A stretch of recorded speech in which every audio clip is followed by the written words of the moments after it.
A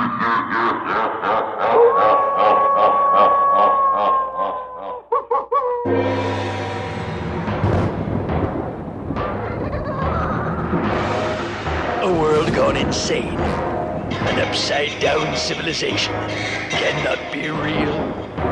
A world of madness and terror. It's the Dana Gould Hour.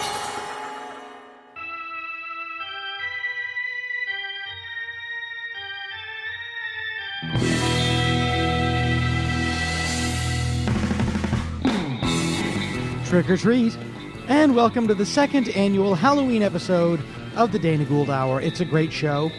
Unlike previous episodes, tonight's is composed of two live interviews. One with Matt Weinhold before a live audience at the Comedy Attic in Bloomington, Indiana. And one recorded the following week in Santa Monica, California at Podfest with Jonah Ray, April Richardson, and Hannah Gansen. You can hear Matt Weinhold's excellent new podcast, Monster Party, wherever podcasts are sold. Jonah Ray's podcast, Jonah Radio, is available for your oral receptors, and you can also see him on Comedy Central's upcoming series, The Nerd Melt. April Richardson's podcast is called Go Bayside and features a weekly deconstruction of an episode of Saved by the Bell. Make it more specific, you say?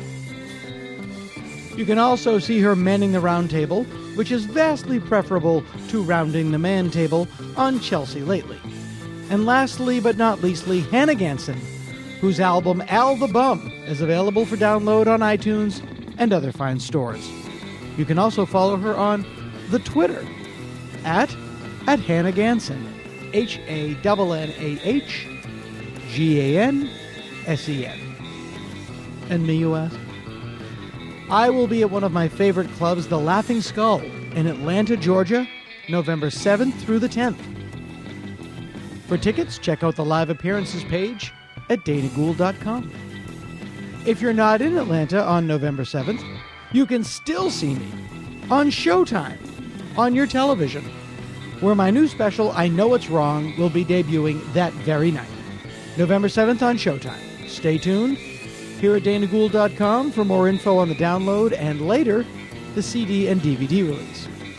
Lastly, but importantly, on December 4th, please watch the premiere of Frank Darabont's Mob City on TNT, featuring, you guessed it, me. It also features many other much more famous people.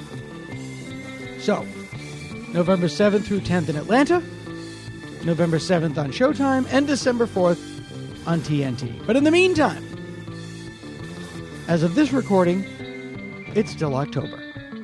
And that can mean only one thing. And if the music you hear by Necrotone recording artists The Evil Streaks is any hint, it's the time of year for a little fear. And, in this instance, filth. I'm not gonna lie.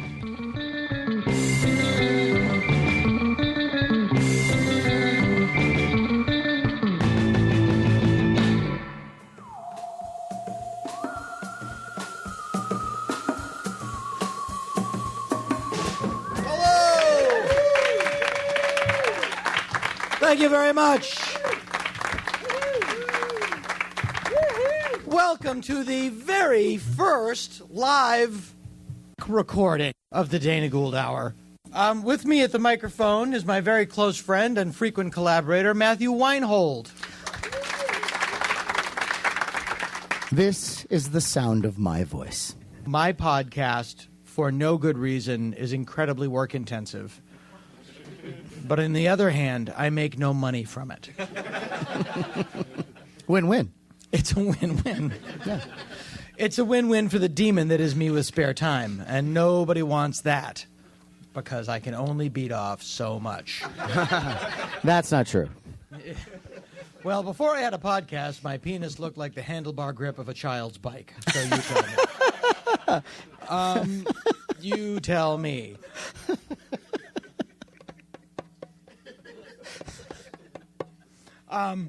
So this has been We are, for those of you listening at home, this is first segment with Matthew Weinhold is being recorded in Bloomington, Indiana at, thank you very much, at the Comedy Attic. And Hoosiers?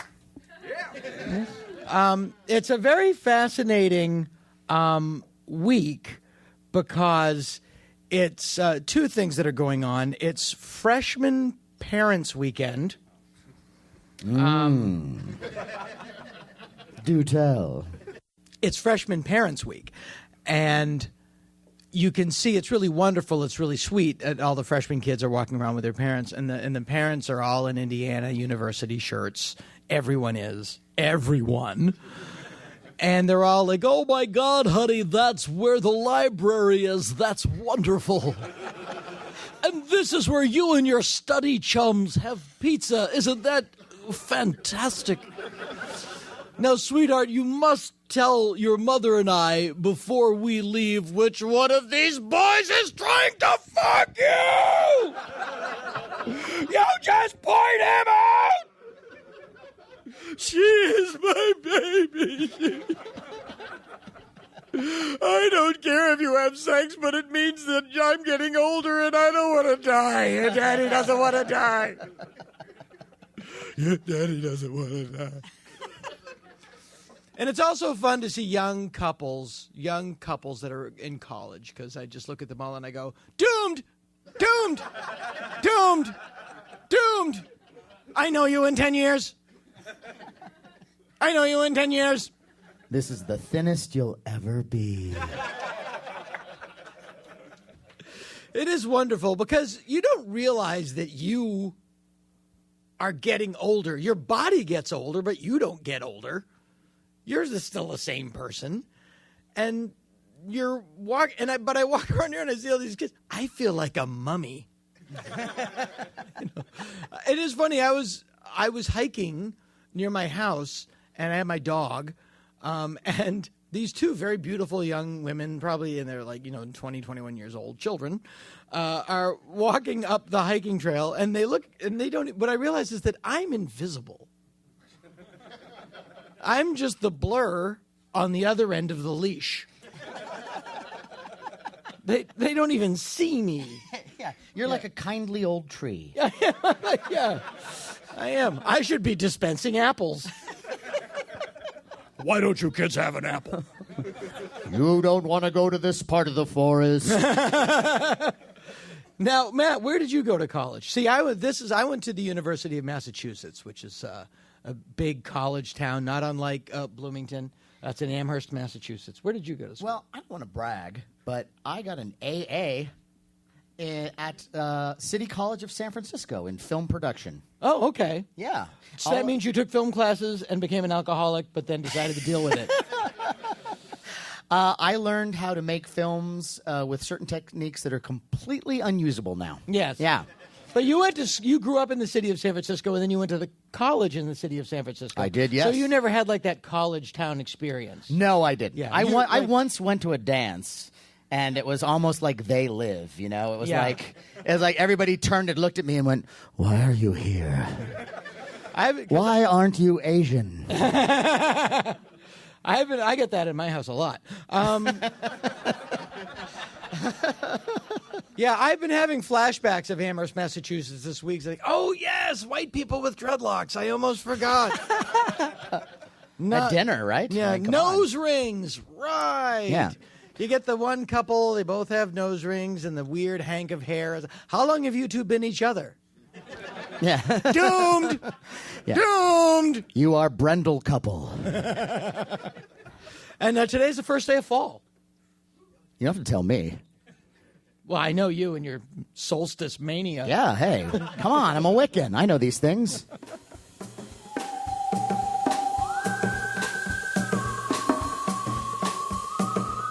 Please welcome our panel for the evening.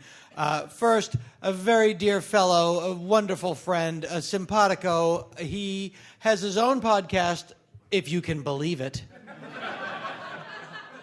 entitled Jonah Radio. He is the host of The Meltdown on Comedy Central. Please welcome the lovely and talented Jonah Ray. It's people had an easier time flying in from Billings, Montana, than they did driving here from the Valley. Billings, Montana. That's a good comedy town. It is a good comedy. Not as a town that has comedy, but just as a funny sounding town. It's sister city to Sheboygan. Sheboygan. Sheboygan. Walla Walla, Washington. That's a classic. That's a Bugs Bunny classic. I believe. Yeah, that is. That's an old one. And then there's also Hitler, Indiana. And, I'll just say it. Ass Bukkake, Maryland. Hey, speaking of ass Bukkake, I would like to say that all the proceeds for tonight's show are going to the Pediatric Hospital of Los... No. There's no way to connect those, and I would never do a benefit for a pediatric hospital. No. My other guests are one of my favorite comedians. So funny, so fresh. She is a writer on Chelsea Lately. She is going to be on this stage as soon as I finish saying her name. She has a podcast, you know. This comedian. She didn't tell me that when I said, what do you want me to say about you? She's humble. So she's also someone who likes to keep secrets. Ooh, the intrigue of the Dana Gould Hour. And you are, by the way, as sick as your secrets, said the guy who has several. Jonah, we had a lunch where I told you. We had a lunch. Where I told you some of my secrets. And yeah, you did. You were amazed. It really ruined my sandwich at Fred 62. Yep. Why are you sending out all these change of address cards? Funny you should mention that. It's weird, like having like a coffee at a diner and just going in between sips. Oh, Dana, no. Anyway. Oh, what? No, oh, Dana, no. I thought that only happened on TV. No, it happened to me. Please welcome the hilarious April Richardson, ladies and gentlemen. Come on up. Thank you very much. Funny man, April Richardson. That's right. That's right. Thank you for coming down tonight. Thank you for having me. I'm sorry I didn't disclose that I also have a podcast at the podcast festival. Yeah. That was not well planned. You got to play your strengths. Sorry about that. And what is your podcast? It's called Go Bayside. No, I'm sure you could just guess what that's about. You can guess what it's about, but if you can't, it's I deconstruct every episode of Saved by the Bell in order. So I'm doing the Lord's work. It's very important. Yeah. I love that idea. It's a pretty great idea. I think that podcasts need. I love the specificity of it. Right. And it has an end game. It does. Because after a certain point, you can't do anymore. I can't do it anymore. Unless you start doing fanfic. No, calm down. I'm not a nerd. God. No college years, they don't count. Neither does Good Morning Miss Bliss. Both of those are terrible. Only original recipe. That's all I'm doing. So I have the same show for Galactica 1980. Yeah. Which a lot of people don't remember starred Kent McCord of Adam 12 as a grown-up version of Boxy, who was Adama's son was Adama's grandson, Starbucks. I think son. you're starting episode 1 right now of this new podcast. What's interesting is I'm so aggressively not getting laid at this moment. I'm sure there's an old lady here somewhere. I'm anti. I remember the original Adama. Sure. To watch it, if you were watching a show on a different channel, you'd have to get up out of your chair and then physically move across the room as if you were a puma stalking prey. And then you would turn a knob with your hand like a monkey in a lab test trying to win a raisin. You have to use your hand. It's like for babies.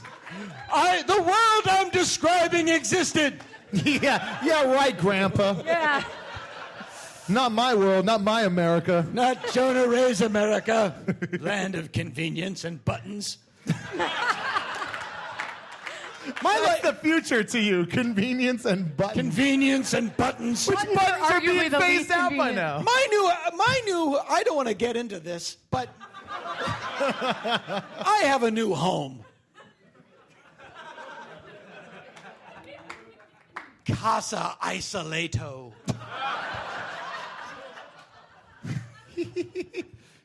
You invited me over recently. You were like, "Do you want to see the sadness place?" I got a hanging beam in the kitchen. It already says Brooks was here. Yeah. Let me tell you something. My suicide note is fucking awesome.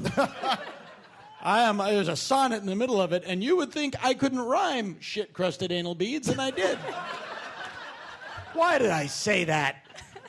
Shit-crusted anal beads is the new orange. Right. There's two kinds of anal beads. Shit-crusted anal beads and unopened anal beads.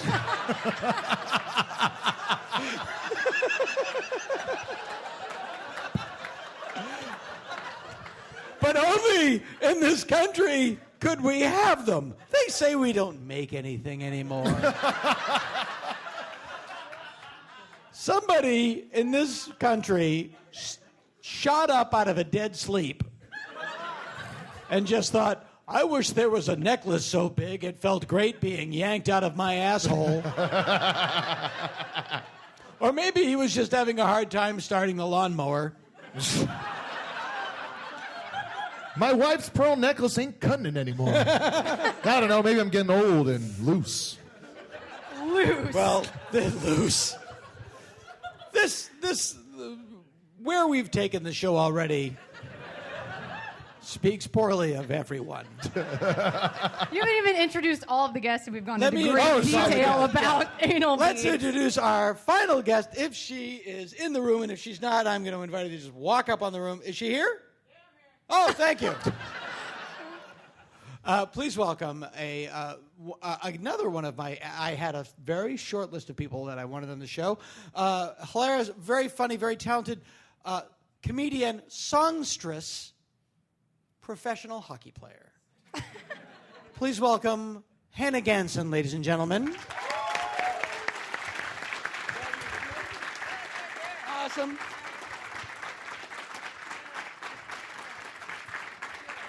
Thank you for coming.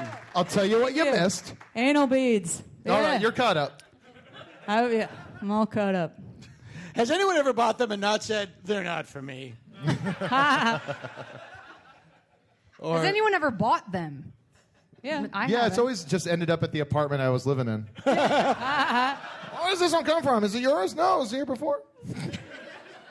it is like that December 23rd. I got to get them something. I had a friend that worked at a video store, and then they wanted to promote him to manager. He was like, "Oh, that's great." He's like, "But it's a new location. We're starting another store." He's like, "Oh, where is it?" They're like, "In the warehouse district." And he's like, "Oh, boy. okay. Well, let's go take a look at it." And they went, and it was like you walk in, and it was just a small little space of just new releases, and then it was porn and black dongs. And there was mostly porn in a warehouse district. Black dongs. Yeah. I thought you said dogs. No. It's a porn Labrador rescue. Yeah, but they're both used for the same thing. They are. Oh, Lord. Yeah. Oh, Lord. That was, and he had to, like, he heard that constantly. It was always like a guy trying to act like he had friends and say, like, I'm getting it for my buddy for his bachelor party. And then just gigantic black dong. Those stores down in the warehouse district, as my friend Drake Sather used to describe Home Depot as, you can't see the wall of the store because of the curvature of the earth.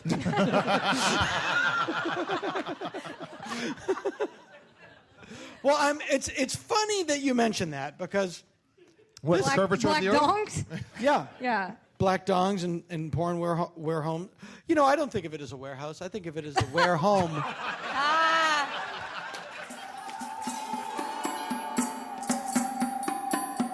But it is the first day of fall, which means this horrible summer is over, and our favorite time of the year is coming up.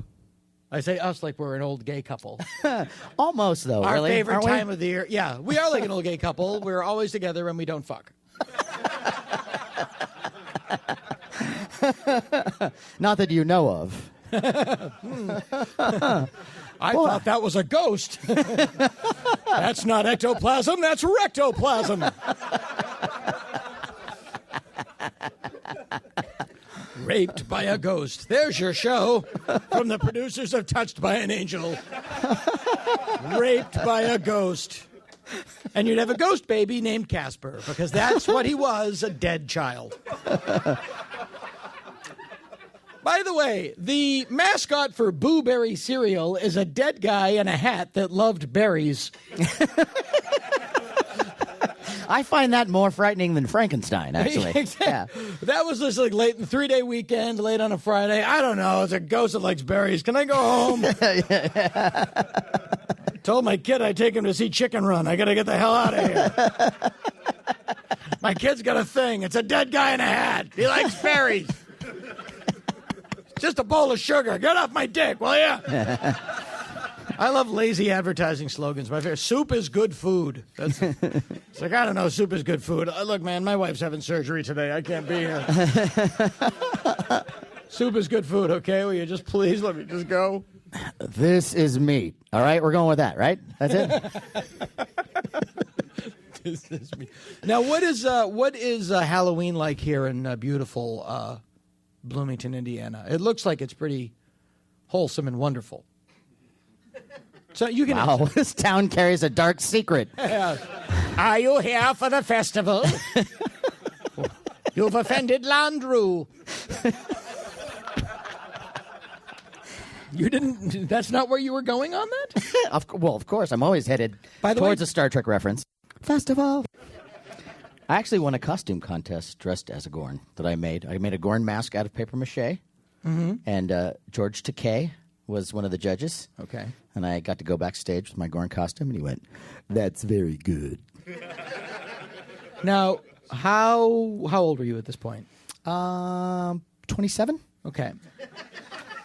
When you're 27 years old and you win a costume contest with your homemade Gorn costume, that translates into an avalanche of pussy. That's my guess. Oh my God! Yeah. Let's just say I had to put my phaser on kill to get the ladies to stay away. I had to get out my agonizer. I had to engage my Tantalus field. There was a Tholian web. We'll keep going. Some of those women haven't had sex in so long that when you pried their legs open, there was a Tholian web.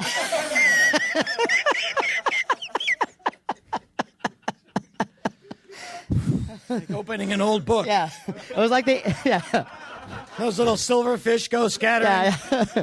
Yeah, very. These are old, ignored vagina jokes, which will not make the broadcast. Yeah. There's a sign that says "Mine closed." I actually I burst a tire once. Is this a metaphor? Because of a vagina joke. I was driving with my brother. We were on Cape Cod.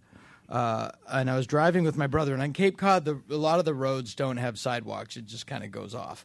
And there was a girl jogging. It was really sweaty. And I was driving, and my brother just said, as she drove past us, my brother said, "Man," he said, "prying her legs apart after a run like that would be like pulling apart a grilled cheese sandwich."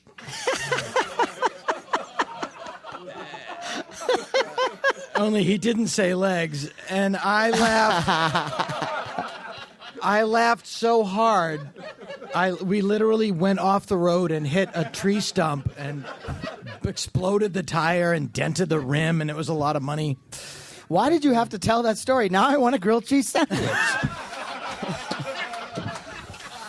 Now I want to eat a grilled cheese sandwich until it has a fulfilling orgasm. Is there any other way?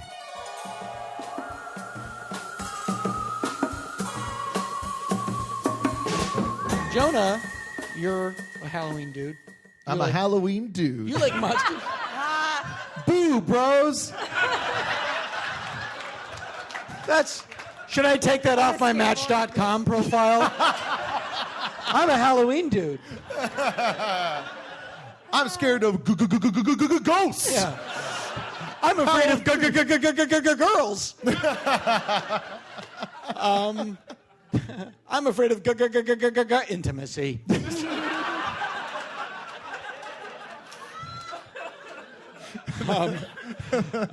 April, you don't like to be frightened. Not a fan of it. I thought you were going to also ask me, are you a Halloween dude? You're not a Halloween dude. I know that much about you. No, I'm not a fan of being scared. Yeah. No. I like Halloween, though, but I don't go to, like, super haunted things. You like Halloween, but not the movie. Yeah, hell no. What about Halloween 2? No, none of the above. What about Halloween 3? Season of the Witch. No. No to any movie that you name that's remotely scary. Well, wait, what about Halloween 4? Nope. Not having it. Okay, all right. What about the remake? What about Rob Zombie's remake of Halloween 2? Nope. Which is a remake of a sequel Not of a having it. movie based on a holiday. It had to be Rob Zombie's Easter 2. Hey, Also about a guy that came back from the dead. That's right. What about that?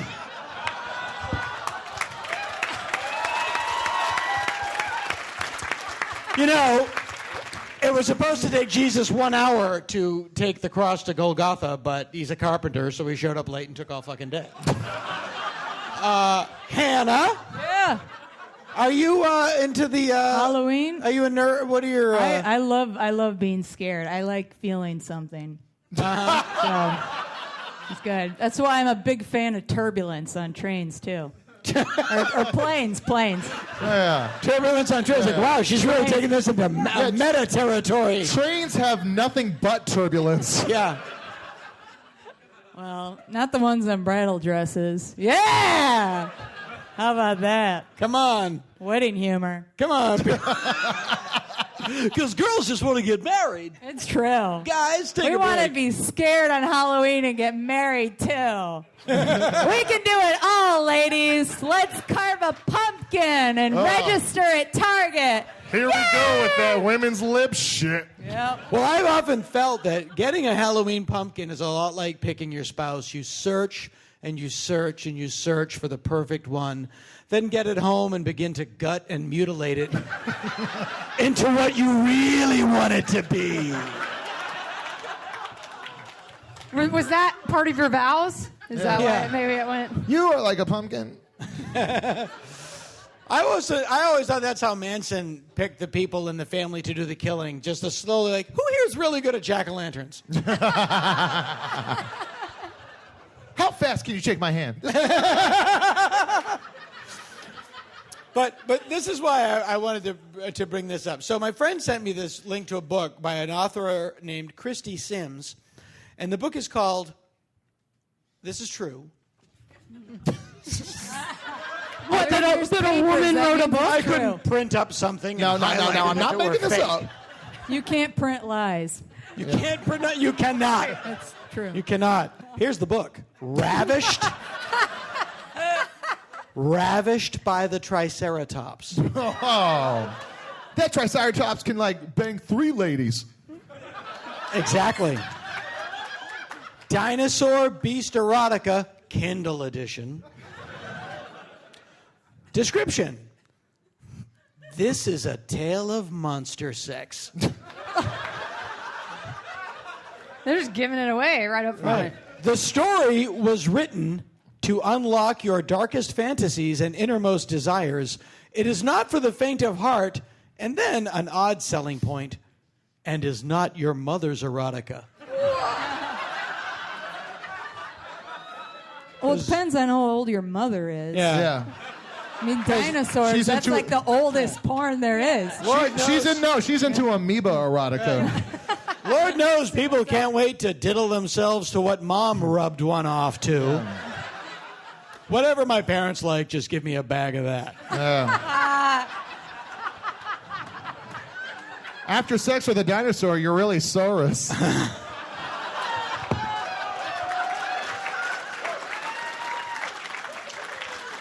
Because you've just had a Jurassic porking. All of the sexual descriptions found in this book are very explicit in nature. It is not suitable for someone 18 years of age. Here's just the first sentence. Valeria's pride has gotten her into trouble again.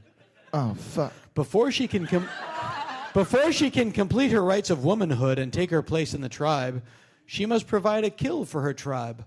I can't see how this would go awry. Mm-hmm.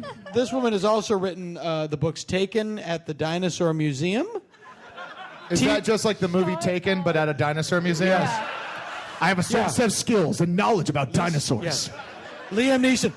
I'm going to say this very carefully. I've learned much about dinosaurs from a long career at the Slate Rock Quarry. Every day the lunch whistle would blow and I would slide down a dinosaur's back to have my lunch. I'm also in the Royal Order of Water Buffaloes. And I'm good friends with Stony Kurt Rock. Hey, Liam. She's also written Mounted by the Griffin, T-Rex Troubles. You just glazed over what sounds like the best indie rock album title of all time. Mounted by the Griffin. Wait a minute. Don't be so sure. You've yet to rear in the velociraptor's nest. Here's my question. Human behavior. Is there a bottom?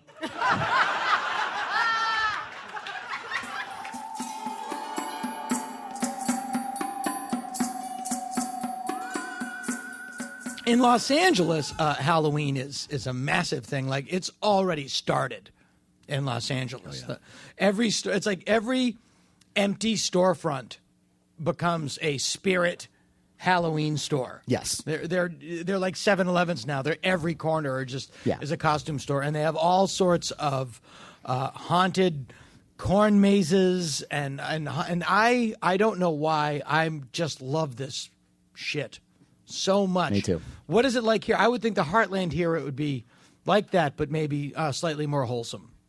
I go.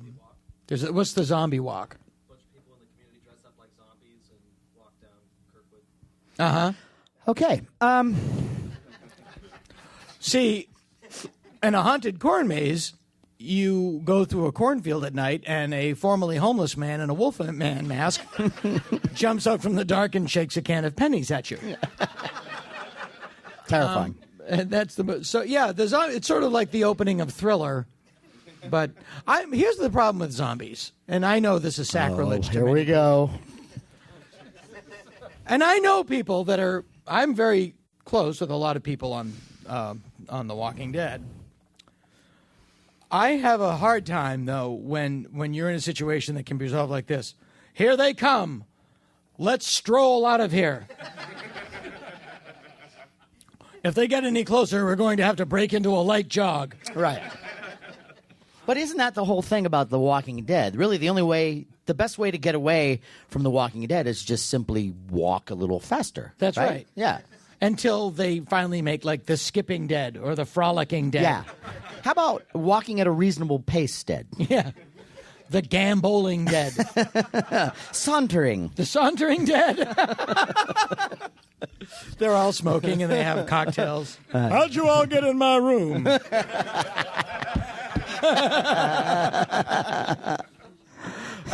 I don't know, because I grew up on Cemetery Street.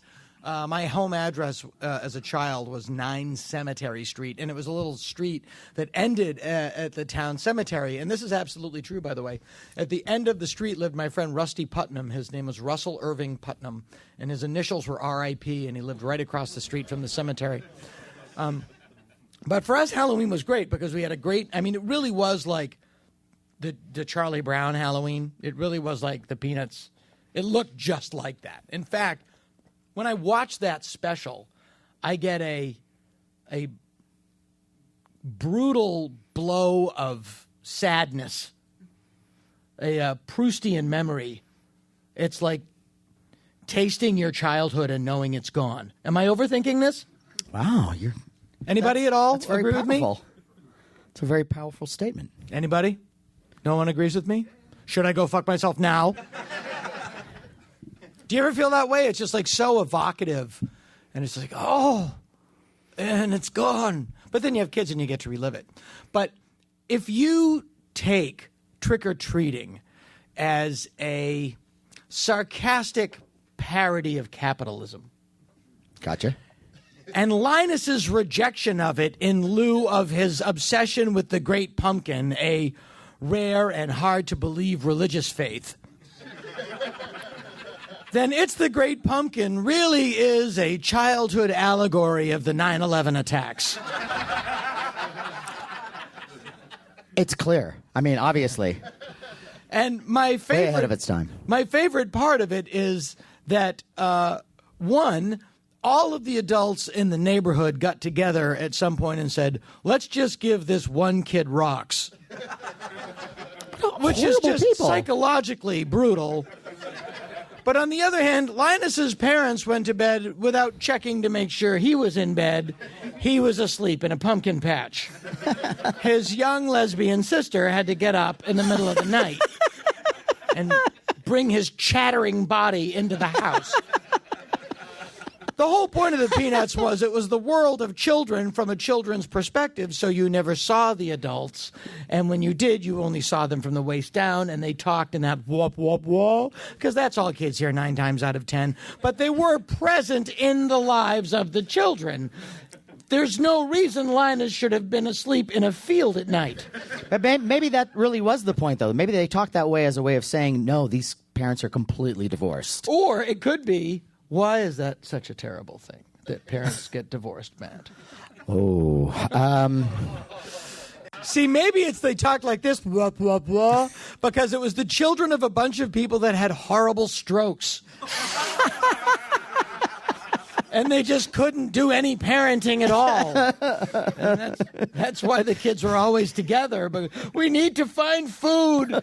My parents are just staggering around the house in their own feces. Blah, blah, blah, blah. Yeah. There's an owl attacking my dad, and there's nothing I can do about it.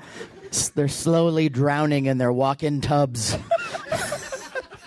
Finally, Charlie Brown has it. He takes his dad upstairs, just drowns him in the toilet. I can't see you die slowly. You've got to go now. It's the Great Pumpkin, Charlie Brown.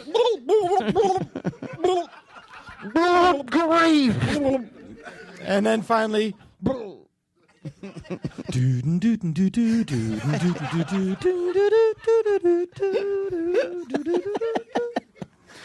My dad can't really be dead. There's no signed document.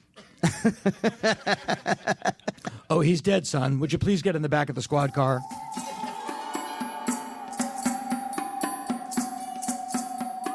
I'm like kind of obsessed with furries and this kind of weird sex subculture and reading about and stuff. And my problem with this the most, though, is that like I would argue that if you're going to fetishize dinosaurs are arguably the least sexy animals. You know what I mean? If somebody's trying to sell me a book where it's like a tiger gets up, it's like, okay, I kind of get that you get more. A tiger? I don't know. I get that more than like a brontosaurus. Well, it's because you've seen a tiger in real life. Manatee? I was just going to say that. That's so weird. And I also don't like turbulence on trains. I'm just saying, I see people jerking off to like tigers more than a T-Rex. What happened? I think you mean what happens to Chelsea lately? Do you mean the Detroit Tigers? I guess that's the solid point I'm trying to make. You know what I mean? Somebody must know. No, I do know what you mean, and there's a difference between mammals and reptiles. Really? Yes. I mean, sexy time-wise, yeah. Oh, yeah. Yeah. Maybe it's because dinosaurs are unattainable because they're like dead, and you so that makes them hotter. To me, yeah. Women only want what they can't have. Am I right? That's right. That's why they're really into getting raped by velociraptors. Hey, also, those are clever girls.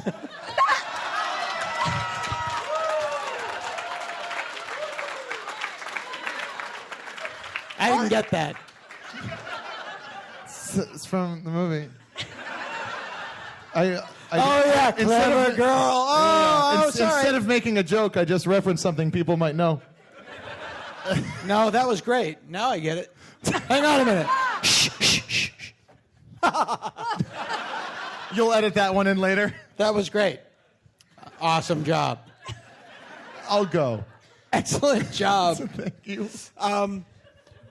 But okay, so go on. There's furry. Well, you. I don't know if I studied want to go on because everybody already thinks I'm the weirdest one up here because No, I'm you're like not. logically trying to. Here is my question. Thank you. No, I'm just saying. Also, how next level is it that they got to be It's not crazy enough to have sex with dinosaurs. They got to be raping you. I haven't read the. I haven't read the How high book. do the stakes have to get? I haven't read the book. I didn't have time to read the book, so I hate to interview people without having read their book. Sure. So, but I think I'm going to read Mounted by the Griffin first.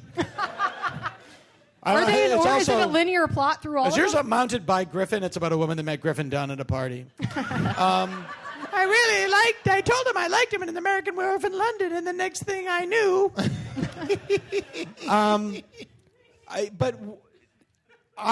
Where does it go? Because I was talking to somebody about, like, if you... It is...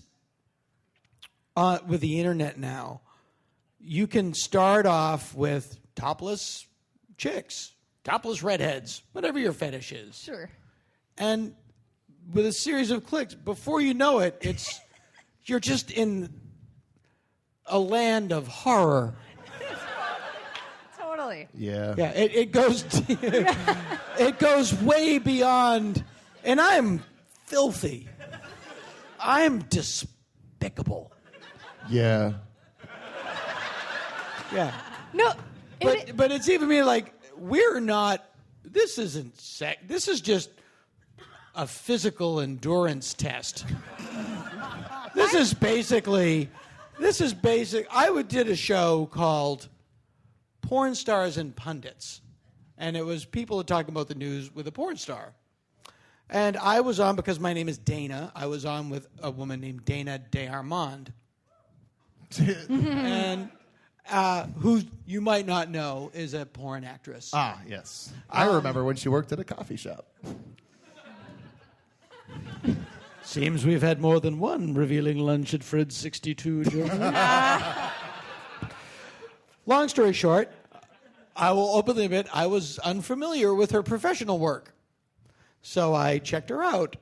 And that's not even, this is like an Iditarod. This is just a naked Iditarod with other people. Yeah, it's an endurance challenge, like you said. Yeah. And at what point does human behavior ever stop? You know, do we just go, no? Do they need to keep on pushing, is what you're saying? Yeah. Does access to technology, has it just opened up the Pandora's box of our lizard brains to the point that, how much is the internet, Hannah? Yeah. How much of the internet is used for sex? 99%? 100. It must be 100%. Well, email is a large portion. Maybe not 99%. I mean, how many percents are we having in here? Are we stopping at 100, or can we go 300? We're not going to the Spinal Tap. Yeah, I guess you can only have 100% of anything. Math is magic. That's it. Somebody put that on a magnet.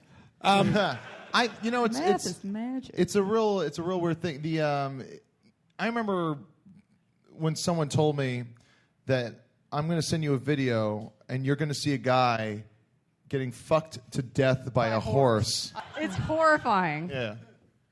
So the guy was killed by the horse? Yeah. This is what you hear when you watch it. I bet the video would have been a lot shorter if it was a dinosaur. I don't think you could get a horse to fuck a dinosaur. Not with that attitude. Huh? Let's have an open mind here. Yeah, open up your mind, Dana. Yeah, it's Think like a winner. It's the worst thing ever. Also, there's a documentary about it called Zoo. Have you ever heard of zoo porn? Or no, it's ZooTube. It's Zoo TV by YouTube? It's like you would think that if you put it in ZooTube, it would be just like, oh, a fun day at the zoo. Like, look at the kangaroo or whatever kind of animals they have. That's how blasé I am at any zoo. Look at that fucking tiger. But it's animal porn. Sure. It's just animals having sex with each other? No, with people people? with animals. Yeah. I'm not in favor of that. Is this the filthiest episode of the Dana Gould Hour? Oh, I would never use this.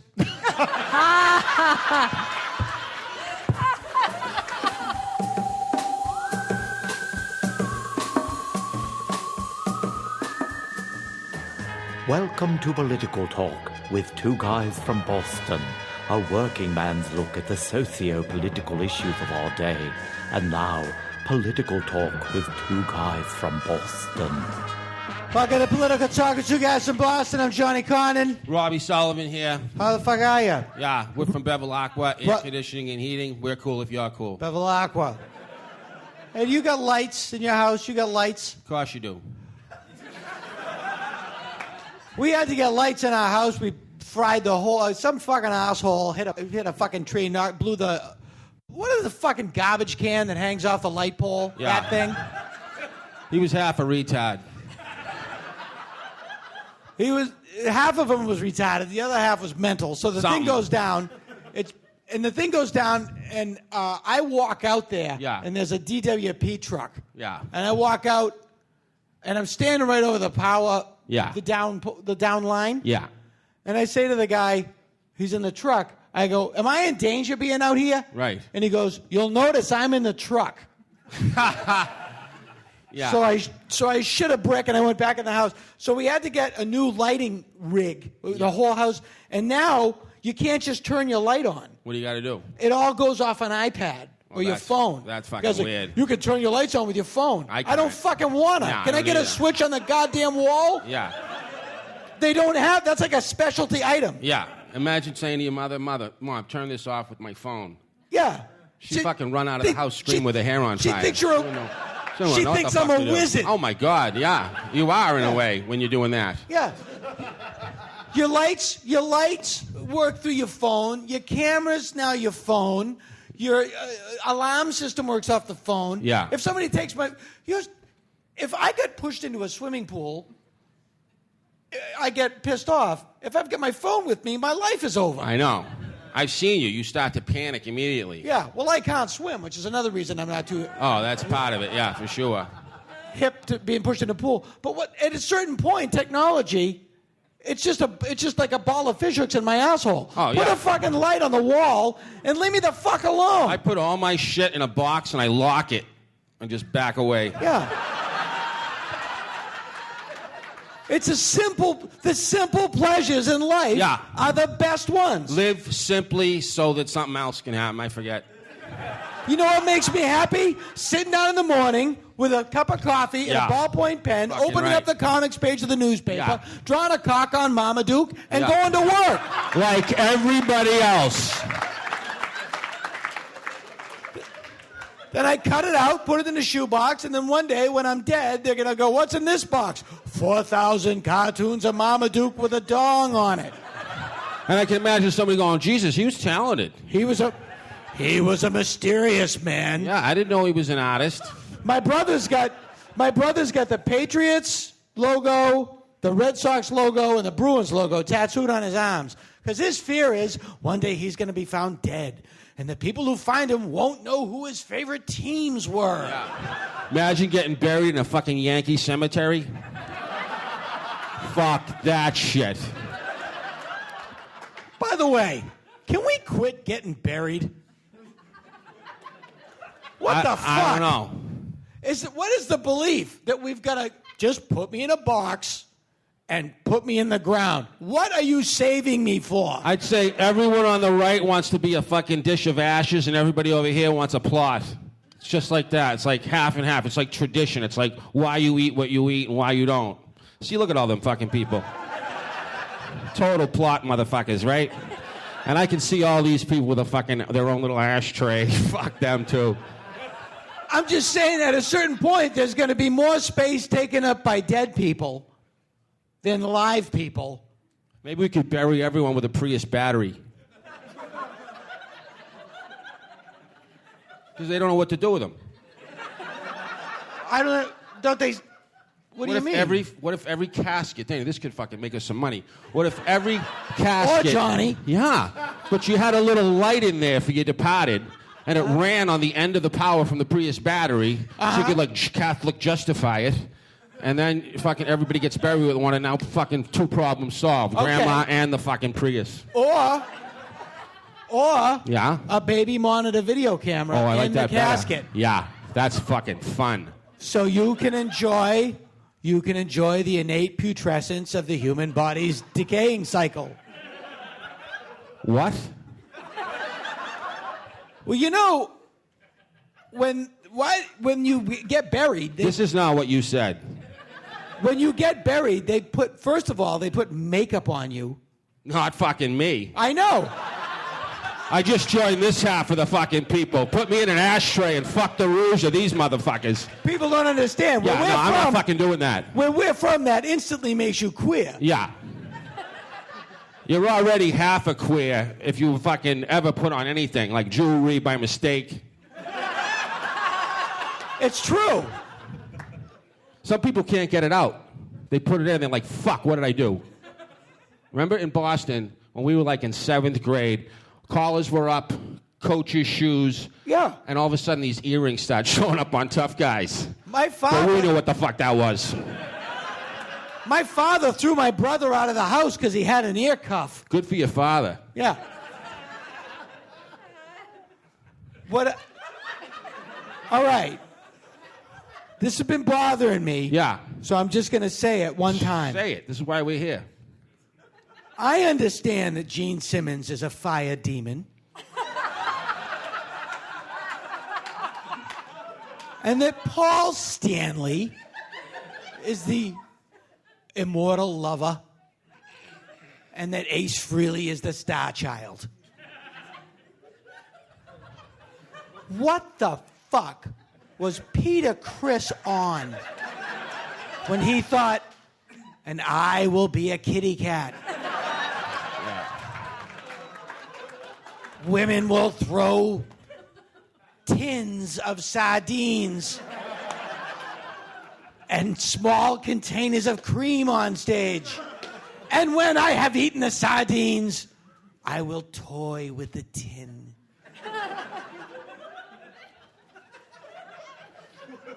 I think Peter Criss needed to spend more time on his character. It was probably like last minute. Everyone else was ready. See, I would. Ma, what have you got? I gotta go. See, I think if you follow the Halloween model, the last minute would be fire demon, star child, lover, hobo. I feel that I am standing astride modernity. Again, what? The world, the technology is advancing beyond my ability to deal with it, and I'm gonna get you a box. Yeah, I just need a box. I am close to just going down to the river and banging my clothes clean on a rock. Really? I can't, because I lost my phone and now I can't turn on my washing machine. Jesus, Mary and Joseph, come over to my house. Use my rock. I can't. That's the best pickup line ever. I'm just saying, it's already in place. The table is set. This has been Political Talk with 2 guys from Boston. I'm Johnny Condon. Thanks again, everybody. Political Talk with 2 guys from Boston.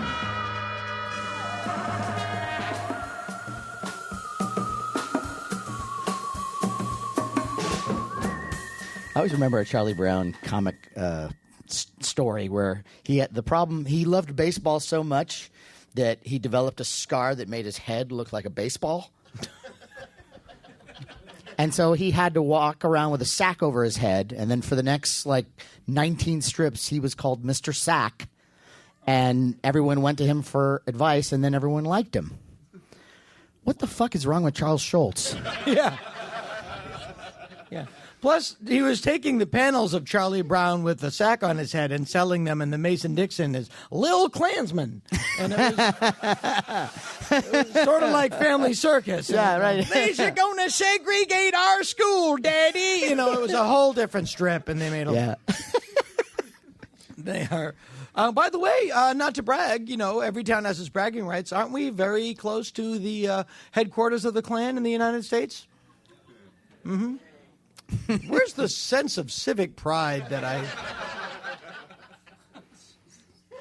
Now, on Halloween, how do you know if it's a ghost or a Klansman? I guess that's the... It's a very good question. Yeah. I don't know whether to arrest you or give you a delicious Zagnut. Yes, that's true. It's much more conical. The best Halloween is when you're 13 and you're too young to go trick-or-treating and too old to do anything else. So you just walk around and, as we would say, do crimes. Yeah, that's right. Yeah. It's trick or trick. Yeah. Yeah. Did you ever get in any serious Halloween trouble? You had a horrible childhood. Yes, that's true. We had a really horrible scoutmaster who I'm sure was a pedophile, and I think he tried. When you say scoutmaster, I would think pedophile is implied. Yes, well, no, that's yeah. terrible. I'd take that back. I'm going to cut that. But this guy was ridiculous. Well, because honestly, I grew up with a Roman Catholic priest who was a great guy. And it's a terrible story. And in fact, was a big part of this Halloween. No, it's really true. I was an altar boy in the Boston Archdiocese, and nothing ever happened to me. Always a bridesmaid, never the bride. Well, now you know the right kind of pants to wear, so yeah. That's true. I've helped you with your makeup, so things should turn around very quickly. So you had a terrible scoutmaster. And he was just a horrible person, not only for the kind of molestation attempts that he would do, but he would also just a bastard. Really? Wait a minute. Yes? So if there's anything to be learned in this, children listening, if anyone tries to molest you, it's open season on pranking. Yeah. We threw, all our friends got together, and we got a bunch of rocks, and we hid in the hills, there were trees, and we just started throwing rocks at his house. And broke some windows, and he came out and went, "Stop it! Stop it!" and we all kind of felt like our work here is done. Yeah. Yeah, I would get a corpse of something, and either leave it on the porch, like a really disturbing, or just like an animal corpse, and then shave it and make it look like a boy. Yeah, or you know, it would be a great thing to do, just like paint the number 3 on his porch in red, just like small where he can see it. Oh, that's good. And then like a psychological thing. Yeah, and then 2 days later, just add a 1, just add 13 in front of it, and then just little weird. And put it around town, maybe, or just little weird messages. I should do that now. Yeah. After the show, let's just go out and do that. To my high school enemies that I still have grudges for. Oh, don't get me going. Yeah. The only thing that keeps me afloat in this world is I cling to my grudges. Yeah.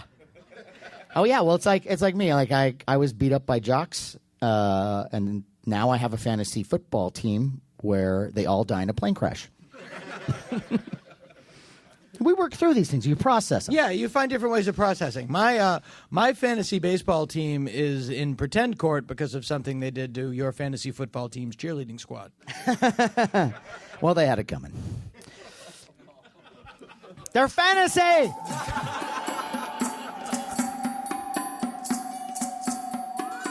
Do you still play role-playing games? I did for 18 years, but we just quit it. Yeah, my role-playing game is thinking that I'm some sort of man. Yeah. It's an awkward time in my comedy career because it's hard to not talk about the things in your life that are so prevalent in your consciousness. But I have found that talking about your divorce is kind of like talking about your diarrhea. You know, it's incredibly important to you, but nobody wants to hear about it. Well, it's been a long time, but, Sue and I have decided to get diarrhea. Better we get it now than to keep it inside till the kids go to college. Yeah, it's messy. And the paperwork is endless. Certain things do change about your life. Like things I have found make me happier than they used to. Different things. Like I was in my new house and or as I like to call it, Falcon's Lair. Do you have a falcon? I am the falcon. Oh, of course. The first night I actually slept in the other house, she's like, so you're going to go up? I just said, the falcon must nest. And cut to 6 hours later, a tear-streaked Russian prostitute waiting for a cab. I just wanted you to love me. What's wrong with doggy style and blowjob? No, I want your emotions. And I'm sex by myself. I just need someone to listen to me and feel too strange, very strange for me. Please, I need to leave. I cannot watch any more Dark Shadows. Why can't you just fucking punch like everyone else? Fucking punch. I just want to cuddle with you. It's disgusting. Okay, you are the best at Magic the Gathering, okay? I am Nova and you are Astronaut Taylor. Is that right? And now Heavy Gorilla come. Take a look at the Forbidden Zone. Never mind, I'm not going to go there. She completely shaved her Forbidden Zone. Okay. Okay, so I'm afraid to meet people. I don't know how to. I have no game at all. My fear is that you find somebody in your life and you feel comfortable enough with them that you can say those 3 little words, I love you. And they respond with those 6 little words, oh my God, that's so nice.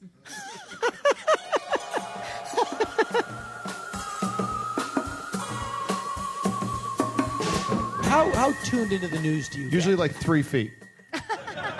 I say 3 feet away from the news. You know what's going on right now. Syria. Oh, shit. Government. Yeah. He's a Halloween dude. He only cares about Halloween. Yeah, is the White House haunted? Yeah.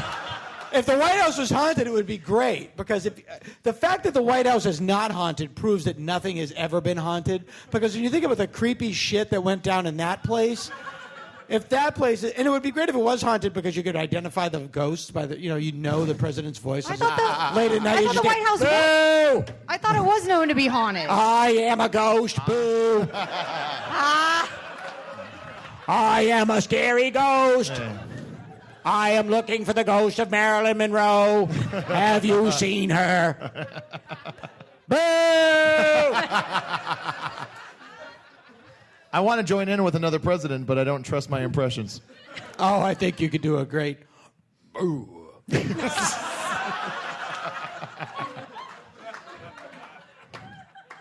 See, Obama's not dead. There you go. Boo. Yeah. Oh, boo. Yeah. That's great, actually. That was really good. The ghost of John Boehner will sound like, the problem is not boo. The problem is we have a spelling problem in this country. Here's one. Boo! We don't know what George Washington sounded like. Yeah. Boo! Boo! Ghosts that are that's just a ghost that doesn't really have an agenda. Just boo. Yeah. I like to think that before recording devices were around, that every person sounded like Fred Schneider from the B-52s. My fellow Americans. My fellow Americans. The thing about Fred Schneider, it could easily be Jello Biafra. It's a very slippery slope. You know what's interesting?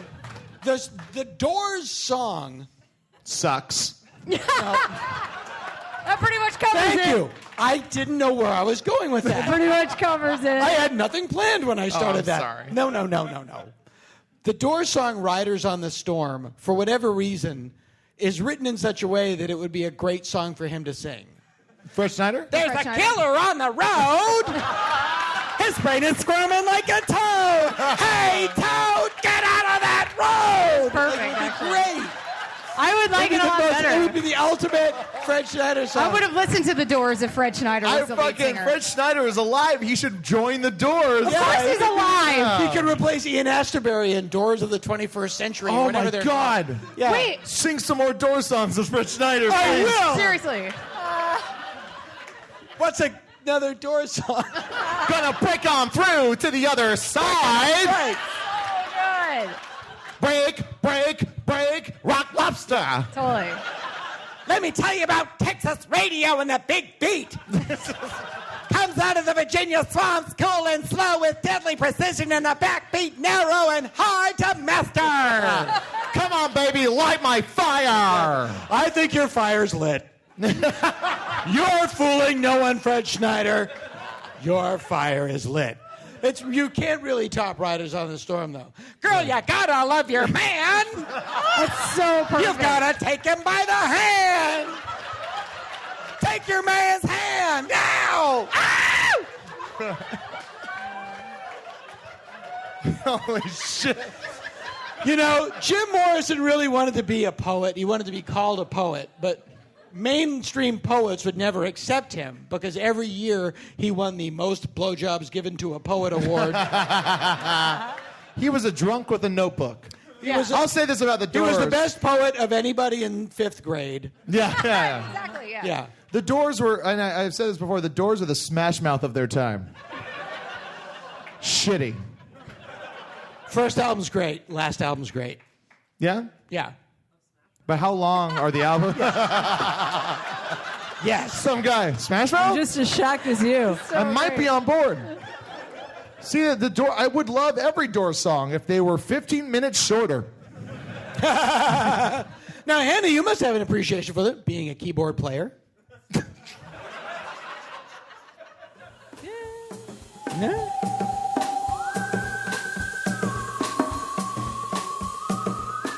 Now, can you tell your dad you love him? Yes. Yes. But your dad's 90 now. He's 90, He'll yeah. tell you, I love you, Dad. Thank you, miss. Yeah. You know, I get that. I can fly in my top hat. No, Dad, that's Lidsville. That's the Sid and Marty Krofft childhood classic, Lidsville, Dad. Who invited the president? The first time I told my dad I loved him, it was like watching Mo Sislak smile. It was just that horrible... Like when Caesar talked for the first time in Rise of the Planet of the Apes. I love you, Dad. Yes, sir. He was so not used to saying. But he did get it. He stepped up to the plate. But this is right. I do not remember who told me this story, but it's true. Guy was talking to his dad, and he said, "Dad, I love you." And his dad said, "Hey, no problem."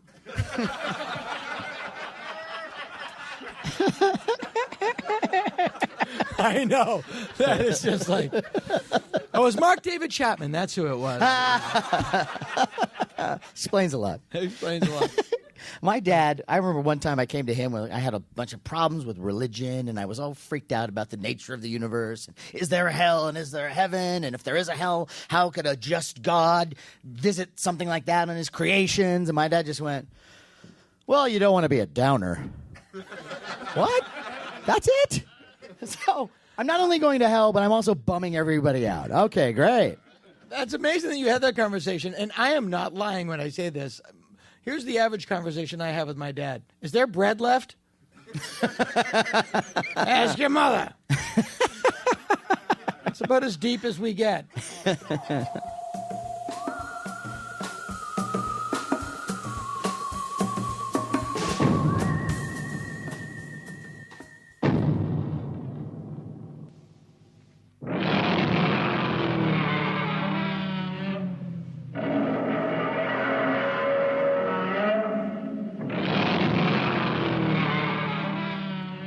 I bet you know who that is. It's everyone's favorite 150-foot tall radioactive reptile, Godzilla. Or Gojira, as he is known in his native Japan. Gojira being a combination of the Japanese words for gorilla and whale, which in America describes anyone on the show Duck Dynasty. Yeah, I said it. Now, in America, when you say Godzilla, it conjures images of a guy in a droopy rubber suit fighting another guy in a droopy rubber suit over a miniature model of Tokyo. But the original, Japanese version of Godzilla is what we're talking about. Americans consider the original Godzilla to be 1954's Godzilla, King of the Monsters, starring of all people Raymond Burr as Steve Martin, a wild and crazy American reporter visiting Tokyo just in time to watch it destroyed. Although that movie contains footage from the original, it cannot compare. The original is called Gojira, and it has an all-Japanese cast in a gritty, black and white, downbeat, post-nuclear tragedy. The film has a lot more in common with On the Beach or Failsafe than it does with later movies like Godzilla vs. Megalon. In 1953, a Japanese film producer named Tomoyaki Tanaka was inspired by the Lucky Dragon No. 5 incident, in which a small Japanese tuna boat strayed too close to an American nuclear test in the Marshall Islands, giving its entire crew radiation poisoning. From there, he spun a tale of a long-extinct creature resuscitated from its watery grave by nuclear testing. The theme of the film is nuclear anxiety, with the after effects of the Hiroshima and Nagasaki blasts soaking up every frame. People in the film are always comparing Godzilla's raids to the nuclear attack, and in one exceptionally creepy scene, a young woman huddles against the wall of her building with her young child. As Godzilla is heard approaching, she holds her close and says, "It's okay, dear. We'll see Daddy in heaven soon."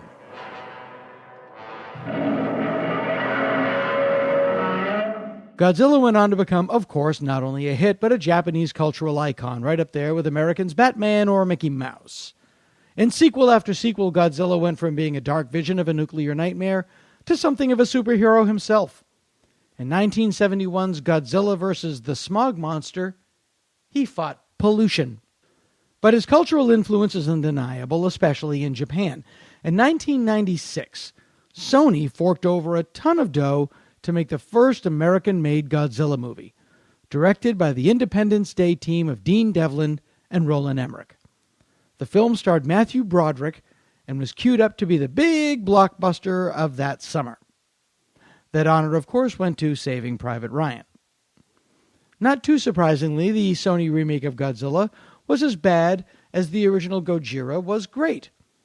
And while the average moviegoers were disappointed, Godzilla fans were outraged.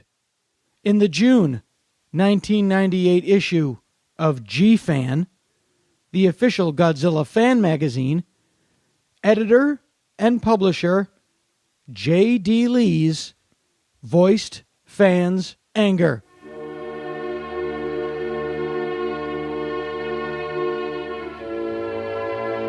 Beneath the banner headline, Fraudzilla, Mr. Lee writes, "I want to mention one area where I feel the filmmakers went badly off track. The Godzilla designers and creators took great pains to present Godzilla as a real animal, and in this, they succeeded admirably. But in doing so, they betrayed a huge misunderstanding about monsters in general, and Godzilla in particular. Steven Spielberg made the point in Jurassic Park that the dinos were not monsters, but really just animals, and he was correct to do this, but Godzilla is not just an animal. He really is a monster. So he should not behave like an animal. He should behave like a monster. He should not run from the army, but attack it. He should not dodge around buildings, but plow through them. Real animals can't spew a radioactive ray from their mouths, but fantasy monsters can. By trying to ground their creature so firmly in realism, the folks at Sony destroyed the very essence of what makes Godzilla special. No one would ever consider Sony's Godzilla king of the monsters." Now, if Mr. Devlin wants to start building a positive relationship with Godzilla fans, I welcome that. My goal, as always, is to positively promote Godzilla and the kaiju genre, keeping the spark of imagination glowing bright in all of our hearts. Together we've passed another milestone. Let's take heart in the public's new and increased Godzilla awareness and look forward to better things ahead. Now, say you want to raise your own Godzilla awareness. And watch the original Gojira, which is actually very good. I highly recommend it. Why not go to the main page at danagould.com, click on our Amazon banner. You can get Gojira, or anything you want for that matter. You pay not one dime extra, but Amazon sends a little bit back to us, where we can, as they say, keep the lights on. Consider us, won't you? Won't you? Won't you?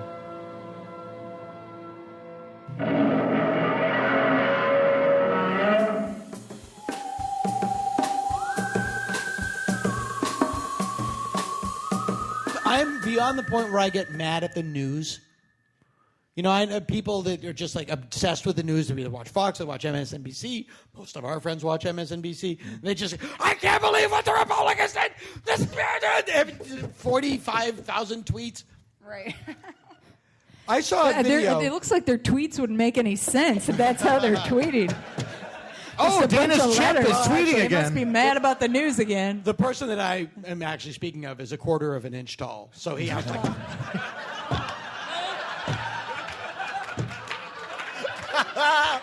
Excellent visual joke. You gotta love those visual podcast Exactly.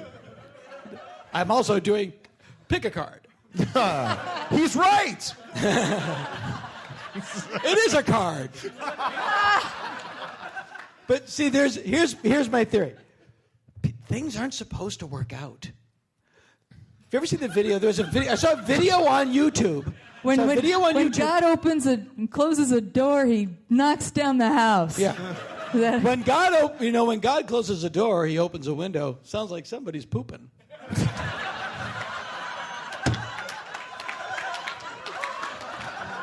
Then God lights a match and waits until no one's around, sneaks out of the room, and then pretends it's not him. There's a video I saw on YouTube. I'm going to get this out. A python ate an alligator. Wait, what? This is a video of that on YouTube. And then the alligator burst out the python's side. This is like a trailer for the new Jason Statham movie or something. And it's him. He's the Only alligator. instead of an alligator, it's me. And instead of a python, it's vulnerability. And it's the past 18 years of my life. No, so the python dies, and the alligator is also dead because it's suffocated, but the python's musculature was not able to sustain the mass of the alligator. And Sounds eventually, like it needed to do some Pilates. Exactly. Burst out of its side. That's nature. There's no interference by man, just random carnage and murder. Oh, clearly that snake's eyes were bigger than its entire body. Absolutely. The snake was clearly stoned. Yeah. How quickly did this, like, the alligator is just chilling while this is, like, not fighting off the snake? Well, at no, all? a snake. It's just like, okay, I guess this is happening. Like, it's not fighting back. No, stop. Don't eat me. Yeah, Don't eat me. Oh, I am shit. not going to So go down. over the feeding habits of a python with you again. Just like, how quickly can that The happen? alligator was dead because the python suffocated Oh, okay. it. No, Right. it didn't bite it. Like Choke Venom it. style. No. I'm not a zoologist. Don't you know how? Why I only is it- know about cartoon animals' boners, not like real habits of real animals. It's called a boa constrictor because it tightens around the alligator, and the alligator. Yeah, can't not a breathe. boner constrictor. Then I don't know. If boners aren't involved, I'm not interested. April's in any way. the only boner constrictor I know. That's what? Oh. I don't even know what that means. Here's my point.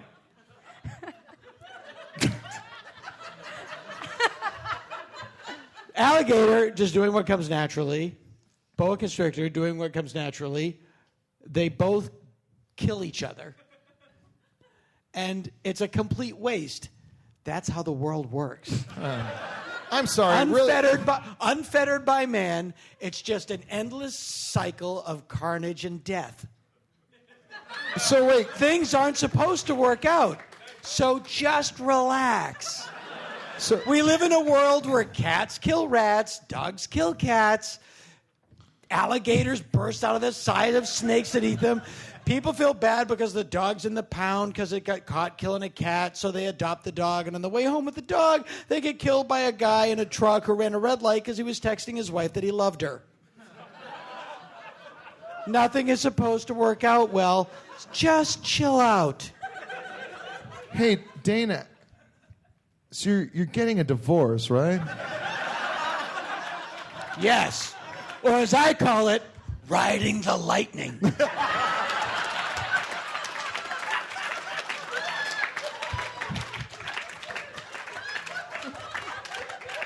I now have so much of the bed to myself. I have a whole side of my bed, just space for my pain.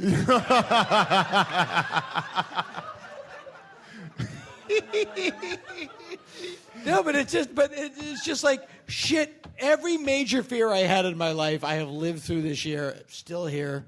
Shit happens. We're gonna default. The government's broken. Rocks will fall out of the sky. It'll be fine. Yeah. You got to take the long view. The poles are gonna reverse, and the Earth will crack like an egg. But what can we do about it? We can't do anything about it. No. You can just do your best, live your life as best you can, but don't get all upset. I'm not using this because I do the impression of it, but like you can't be Chris Matthews. You just can't get flipped out. I'm not going to do it. Don't we want him to see him do it? No, we want him to. Here's the thing. Here's the problem. This news just came in. There's a killer on the road. His brain is squirming like a toad. Now, why do people's brains do that, first of all? Why do killers? They're always on the road. You never see a killer. He's never at Pier 9. He's never at Pier 39 buying a wicker basket. The killers are always on the highway. They never just like, you never see a killer at Crate and Barrel buying one of those laundry carts. Hey, Chris, we got to go to karaoke. Your favorite Doors song is on. Really? I'd rather sing Smash Mouth. What are the sounds of silence? There can't be sounds of silence. I've been singing this for years. It doesn't make any sense. I wish I hadn't done the Kiss bit in the Two Guys from Boston. That would have gone great right now. Hey, you know what? This is your podcast. You can edit it so you don't. Editing a podcast? That's insane. It's just disposable entertainment. But yeah, you can't get that. It's like when you look at the animal kingdom and things, it's just carnage. It's always carnage. Well, it's just, there's the things where you watch like the Trials of Life videos or the any of those kind of nature docs, and you see you're watching like penguins running away from seals or whatever, and like you're like, no, get away, and then like you're like, you fucking shithead seal. And then, like, the next scene is, like, a seal being chased by a shark. You're like, oh, that cute seal. Oh, get away, you dumbass shark. Right. It's like you're always going to cheer for whoever's getting fucking eaten. Right. Or who's the cutest. Like, I didn't really feel bad for the crocodile getting strangled by the snake. Although I fucking hate snakes so fucking much. If they're reptilian, you can, but seals, you think seals are cute. It doesn't. It's... as the planet becomes more populated, I think people are just we're gonna find a way to get rid of a lot of people, I think. Do you think a new plague is gonna come rear its head? It's inevitable. Bird flu or something. Yeah. It's an inevitability. You can't. The math doesn't work. The math doesn't work. It's unsustainable. I'm talking about hundreds of years. Well, yeah, there's got to be an epic I'm flow. not like... You're not about to murder us? Is that it's kinda, I didn't say sounds that. like where it was going. Hope you're enjoying your stevia. Two different things. But yeah, no, I just I listen to the news, I just don't, because I remember being furious about shit in my 20s that I don't remember now. It couldn't have been that big of a deal. No, the world didn't end. No, it's. I think people like in the Cowboys are like, can you believe they got a building in Baltimore that's 5 stories tall? World's gonna fucking end tomorrow. Tower of Babel all over again. Yeah. Why do cowboys talk like this? Why will they talk like this? From all the dick they suck. Yeah. That's why they have mustache and chaps. By the way, there's no such thing as assless chaps. Chaps are assless. It's the nature of chaps. Where do the gay people get chaps? Where do they go? They go to I don't know, Billings, Montana? What's a town where gay people have to go to buy chaps? Beautiful. Doesn't make sense. They just took cowboy clothes.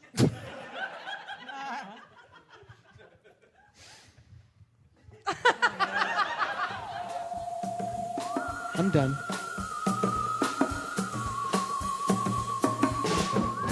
Nicest things my mother ever did.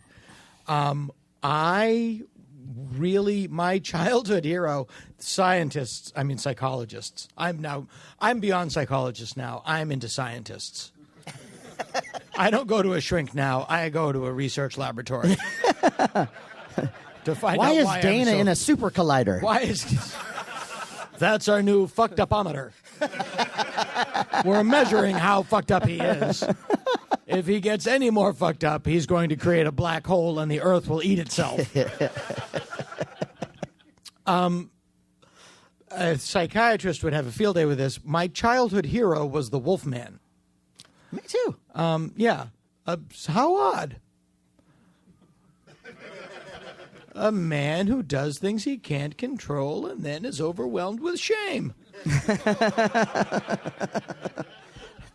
Nothing to do with me.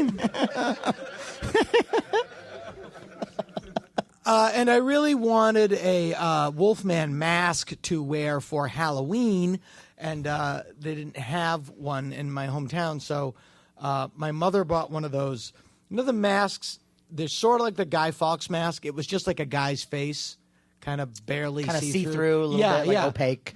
Or not opaque, but pretty creepy, actually. Yeah, really odd. Yeah, really creepy. My mom bought one of those and painted it brown and cut up the fake fur collar of her coat and made me a Wolfman mask and stuck fangs in it for Halloween. Yeah. That was like one of the last, that was really cool. I'll never forget that. And because your Halloween costume was so important. Yeah. Like my kids now, it's so important to them. Like, what are we going to be? And my 4-year-old is like, I think I'm going to be Ariel. You know, they're really determined. Oh, she's going to be Ariel? Damn. Yeah, they're very... I'm not going to that party. And I'm like, sure you don't want to be zombie Ariel? You sure you don't want to... Ariel with a head wound? Something exciting? Breaking Bad Ariel. Yeah. Yeah, that's going to be the big one this year, is going to be everybody's going to be Walter White. Or Gus. All the old Two-Face costumes are now going to be Gus costumes. But I'm going to be the chicken. Well, here's a costume that is going to be all over the goddamn place in the Halloween costume stores and not on the streets. Because I went to the Spirit Halloween store when I saw that it opened. I just went in to touch fake blood and feel clean again. Feel clean again. Johnny Depp as Tonto costumes.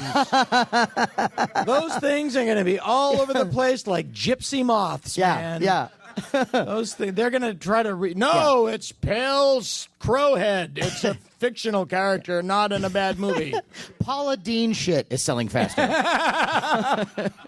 That is not going over well.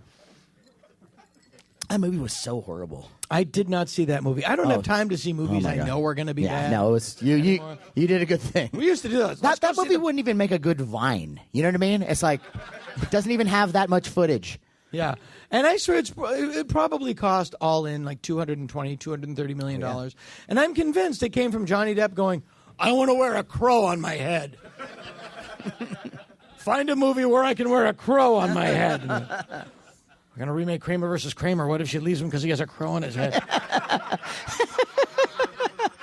Is there a low-budget version of this? Like, talk radio. You're a DJ with a crow on your head, and you're all by yourself.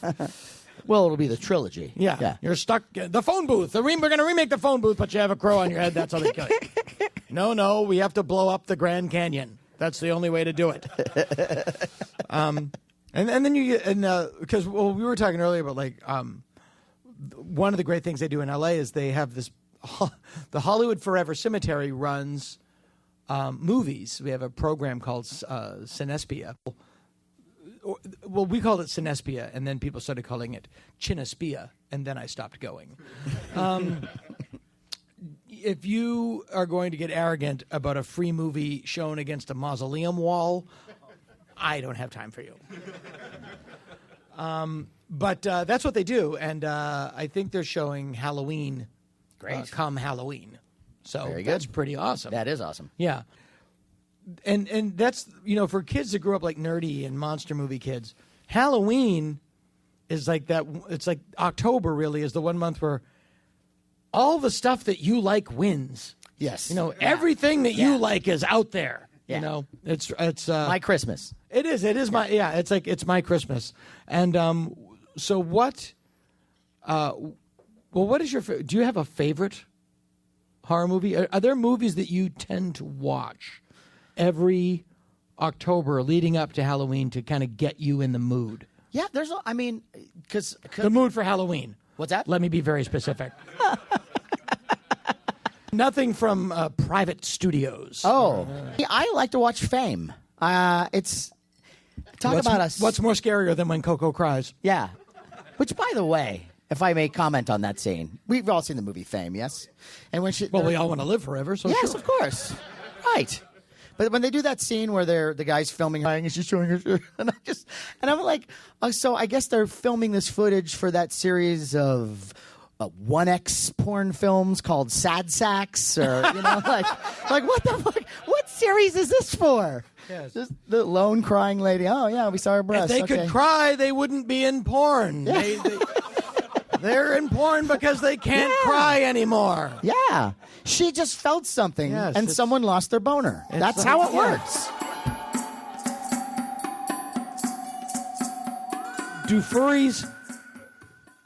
Where do the people who work at Disneyland in those suits come in?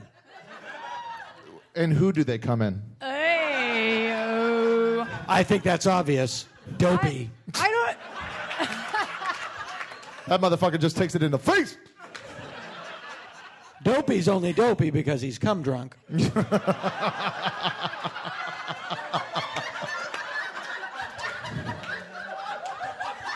Oh, sorry. Did I set off a truth bomb?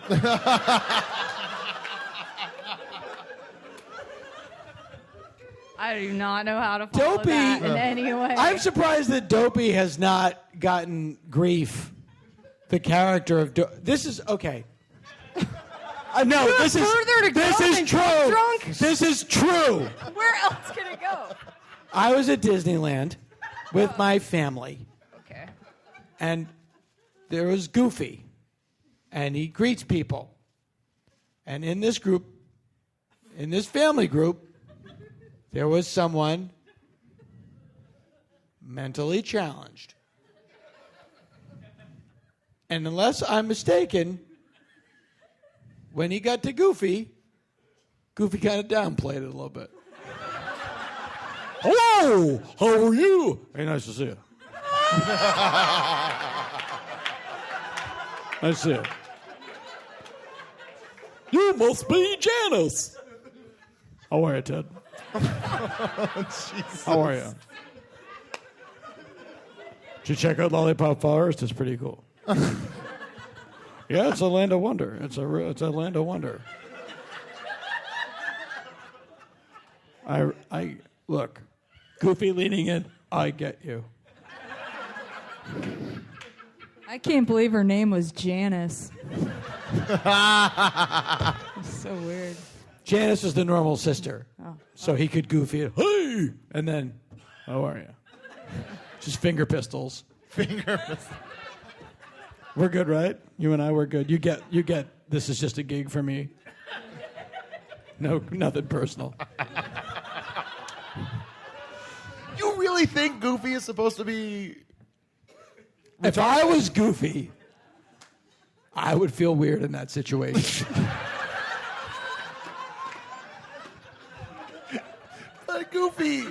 Goofy is fine. He has his job. He goes skiing sometimes. I mean, there's a lot of mishaps, sure, but That could don't be get me because started you're when a he tried to go to dog. the beach. Ugh. Look, Goofy, for a dog, he's doing pretty good. Yeah, for a dog, he manages to stay inside grotesquely oversized pants with the simplest of suspenders. That, by the way, is like something you'd find in Sky Mall. Dog pants with suspenders. I need those. And a golf ball washer.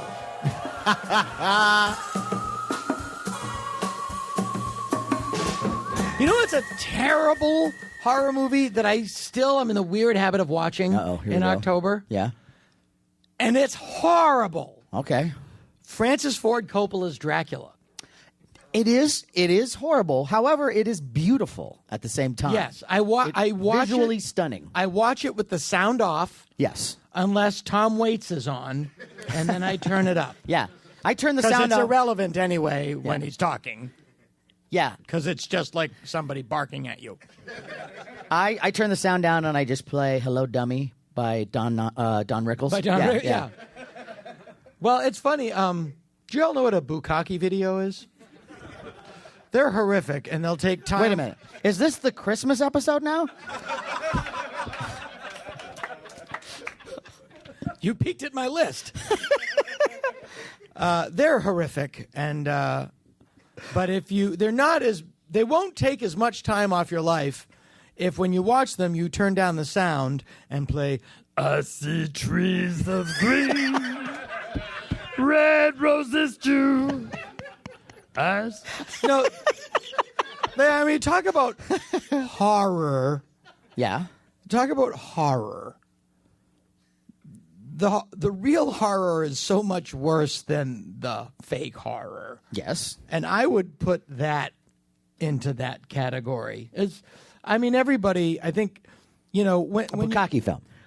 And anything like that, and I'm not trying to be prudish because Lord knows I'm a degenerate, but one of the things that I think internet access does is that the spiral is so accelerated now. Mm-hmm. Like you could, you start off looking at topless women, and then 2 hours later you can be like albinos in elk masks. It's like, that is a great site, by the way. Yeah.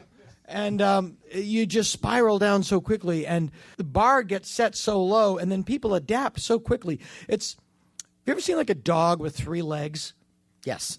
And it just will whip its tail around and go, and the dog just like, okay, no, I've adapted. Mm-hmm. I have 3 legs now. I'm good. I think that's what happens with every time humanity finds a new bar lower. We take about a week, and then, that's what's normal now. Oh, yeah. Yeah. Well, it's like I have to blow a deer. Yeah, it's it's sort of like the ending of Shaun of the Dead. Whereas I don't know if you've seen the movie Shaun of the Dead, but at the end of Shaun of the Dead, I think it's a great ending because the zombies don't ruin everything. We co-opt the zombies and put them into our popular culture and everything else, and that's all in the past now. Yeah. We've all caught up. Fun little inside showbiz story. Oh boy. Let me get that name. Okay, there we go. No, I would say that, but there was a time when a friend of mine was going to rewrite Mars Attacks and suggested that they take over the world at the end of the second act, and then the third act was just us being annoyed that they ignored us. That's a great idea. Right. That's actually genuinely funny. Right. And my friend said, and then Tim Burton did this. He got up and walked out, and a woman came in 10 minutes later and said, Tim went home. Wow. Francis Ford Coppola's Dracula has, and you often wonder, like, you watch a movie that they spent so much money on, and you go, and you just see something, and you go, really? You went with that? You're gonna go, okay. And there's a lot of, like, when you look at Keanu Reeves in that movie, you think, no one ever said, wait a minute, he's horrible. Can we loop him at least? But no, wait a minute. That's a very good point for what you were just talking about. How we get socked down lower in degradation, that we sort of become accustomed to it, and now that's the new norm. I'm sure that's what happened on the set with Keanu Reeves. Like, I'm sure he was like way more horrible than that. And he was like doing like a shitty Cockney accent, and talk like the Beatles. I am going to Transylvania now. yeah. And finally, they went, "Oh, wow, that's actually almost right." So yeah. That doesn't make my asshole pucker. yeah. It is. There was a movie recently that I saw, and I forget what it was, but I was like, "Really? You're going with that?" It might have been the end of Elysium. The whole thing was just about getting health care to people. The whole thing was about Obamacare. Fucking Obamacare, yeah. Yeah, I always think, like, what, really? This could have been fixed with maybe another 10 minutes on the script. Well, I remember the horrible James Bond movie, The World Is Not Enough, which is really horrible. And it's one of those movies that when I'm on my deathbed, I'm going to think of 2.5 hours I could have been outside. The world is not enough. You don't want to go there, man. That's a lot of movies. I know. Believe me. Every Pierce Brosnan Bond movie. But the first one. And there's one thing where the guy goes, "I'm Mr. Kill." And he goes, "There's a name to die for." 5 minutes. Yeah. Take 5 minutes. Yes. Yeah. Why are you transcribing a Dixie Riddle cup?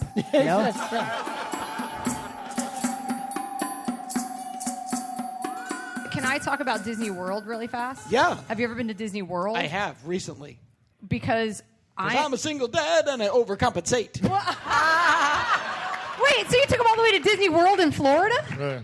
I did take him to Disneyland. Okay, well, because Disney World, I don't know if you guys know, has Epcot Center, which has like fake versions of all the countries. Epcot Center, which will show you the miraculous the world of the future of 1990 that we or whatever. thought would be in 1972.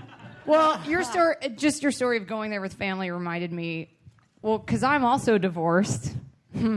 Hold your applause. And How long were you guys married? We were married for 5 years. And that it's sounds fine. like We're a friends. tough one. No, I was 20. How many kids did you have? I was 23 when I got married, so And you had it how doesn't many count children really. with this person? 0 children. Oh, okay. Don't be crazy. No kids, 5 years. Yeah. But Bahoo! Hang on, I'm gonna that cry. says the story. Bahoo! Bahoo! No, I guess it would be Bahoo Hahoo. I'm sorry, go ahead, dear. No, it's okay. It's not that great of a story now. No, It's it is. build up at all. But my ex. You're good enough.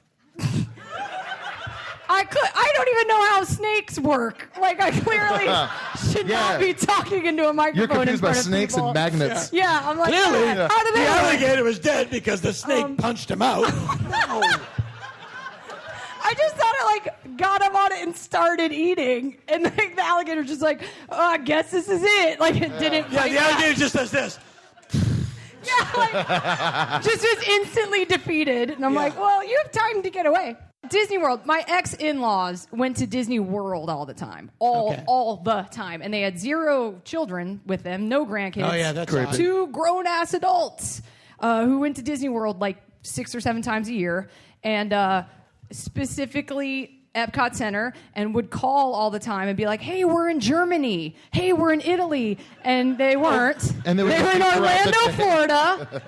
Right. But like for real thought that was an acceptable substitute. They thought that was for enough. Yeah, and we got in an What do you argument. know? Yeah, we're in Paris. What are you having? Mac and cheese. Exactly. But that was the thing. Exactly. And a so Sprite. We actually got in an argument about it once because I kind of, and this was, towards the end when it was just like, I know this is over so I can yell at these people. Yeah, right. I won't be related to them much longer. Yeah. So I'm not going to hold back. When you Did get you to say that on point, the Haunted Mansion? Yeah. Well, no, When you get to that point in your marriage, good morning. Don't tell me how to live my life. Well, no, I feel kind of bummed like telling this because my ex-husband's actually a good friend. He's a great dude, but whatever. So we were having dinner, and he's not here, but he could hear this. So sorry. But we were having dinner in an Italian restaurant, and they were like, this is the best food we've had since we've been to Italy. Yes, thank you. Yes. So I was from like, Florida? you haven't been to Italy. Are they from Florida? No, It they're is our actually sluttiest from state. Chicago. Really? And were they talking about a Buca de Beppo? They were like Sparrow, right, guys? No, but so they're eating this, and they say that with a totally straight face. And I was like, oh, what? You've never left the country? And then they were like, no, but it's just like it. It's so accurate. It's just like it. And I was like, okay, I've actually been to Italy, and it's not. They don't have like guys in mouse costumes on the corner signing autographs for 8-year-olds, or dudes with handlebar mustaches constantly tossing pizza dough over their heads. Because Epcot Center is like the most antiquated stereotype of all the things. It is literally the state of the art of the view of the world from 1972. But they thought it was an acceptable substitute. And then so I was like, that's crazy. And then his mom was like, I go, all the money you've spent going to Disney World 800 times a year, you could actually go to Italy or Japan or Germany. And his mom said, why would we do that when we know Disney World is clean and safe? Oh. And I was like, holy crap. And then we kind of argued a little fucks. more, and the argument ended with her yelling at me, Disney World is a magical place. And she's like in her 60s? Yeah. Disney World is a magical place. That's how it ended. That's fantastic. And then But we got she's right. divorced. It's also a magical place now where the obese and my favorite group of Americans, the super obese, take all of the carts and scooters that were put there for the handicapped. But because of the Americans with Disabilities Act, the people who rent them are not legally allowed to say, are you really handicapped? Or are you just a load? And they... a load. And I'll say this. It's hard to eat healthy. Eating healthy is expensive. Mm-hmm. If you're on a limited budget, food that you tend to eat. Especially if you're eating $100 bills. Because the way they can tell... fiber. Well, the way they can tell if it's a real $100... when you give somebody a $100 bill and they hold it up to the light, it's because inside there's a stick of butter. That's why I always throw it into my popcorn. But these big, large barges in charge show up and take all the handicap scooters and tool around Disney World. So we should kill them. Yeah, well... Yeah. They're doing a good job with that. And the handicapped people are then forced to crawl around.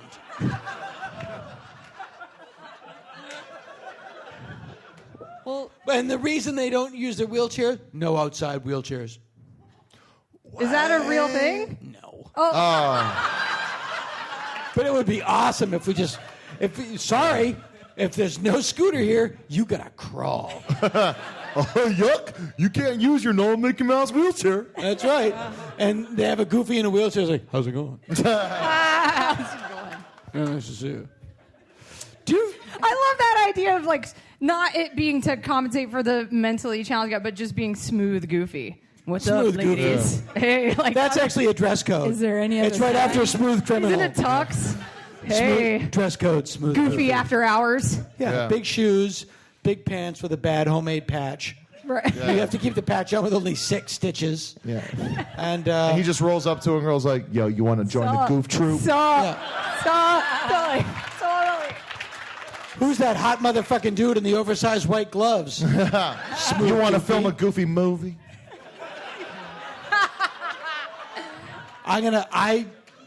I just finished reading In the Velociraptor's Nest, and now I'm gonna read. I actually do want to read Now one I'm of gonna those read books. In Goofy's Fishing Cabin. Yeah, hooey.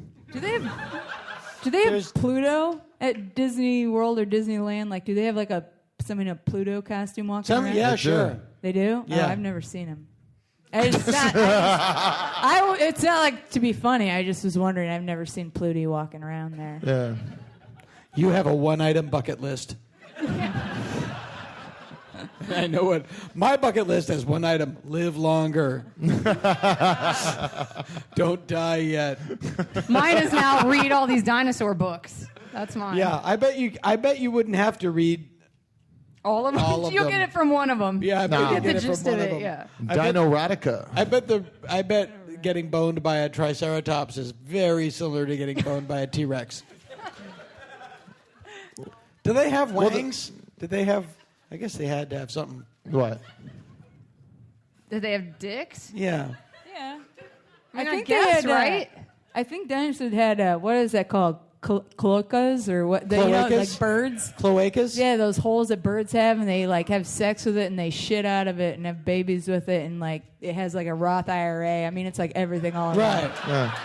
I don't think they had any genitals because God created them and then he got rid of them. It's a solid God point. created them 300 years ago. Yeah. Jesus riding a brontosaurus. He could have. He didn't need to because he was magic. Yeah, he would fly everywhere. He was the bearded wizard before Merlin. Have you seen the Jesus walking around Los Angeles? Yeah, He Brody lives in my hangs out. Brody neighborhood. Stevens hangs out with that he's guy. friends with him. Hang on a minute. I think he lives on my street.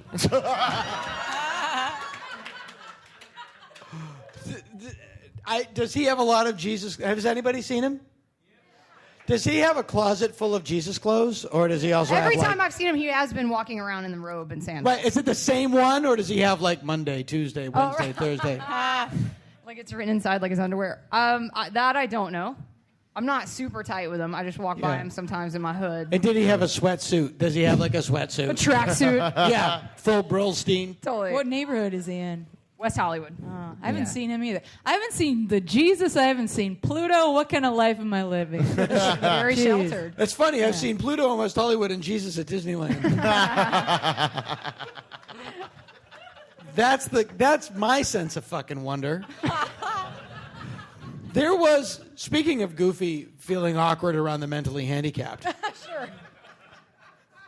There was in the 50s, and I wasn't alive then. Before you make a grandpa joke. All right, Grandpa, it's cool. I was being schemed. There was a comedian named Frankie Fontaine. And Frankie Fontaine was on the Jackie Gleason show. And he basically played a spaz. If you watch YouTube, Frankie Fontaine, he was Songbird, and like they had these, Jackie Gleason played a bartender in these sketches, and this was Frankie Fontaine's like, Oh, damn. and yeah, he literally, I was saying, like, he could not do that today.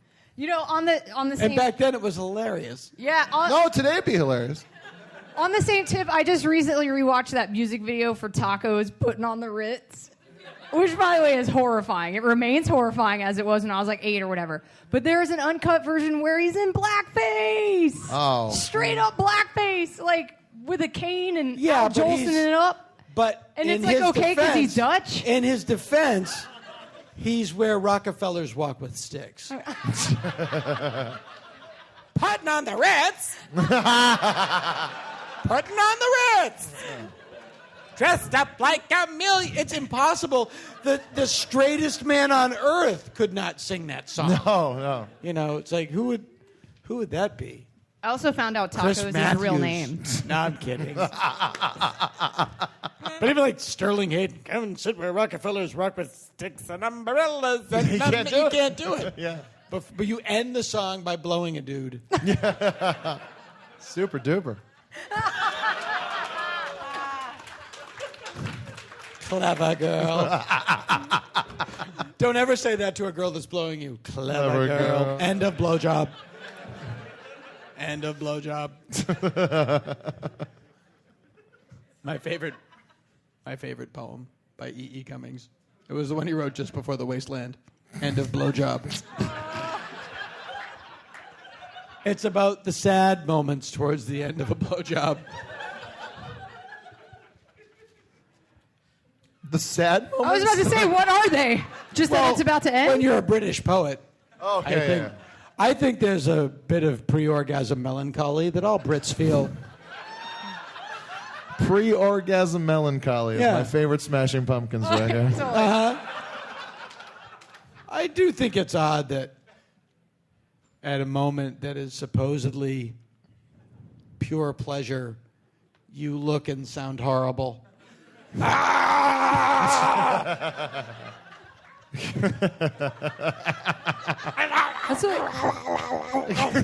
That's what You turn into a toddler Yeah. during a tantrum.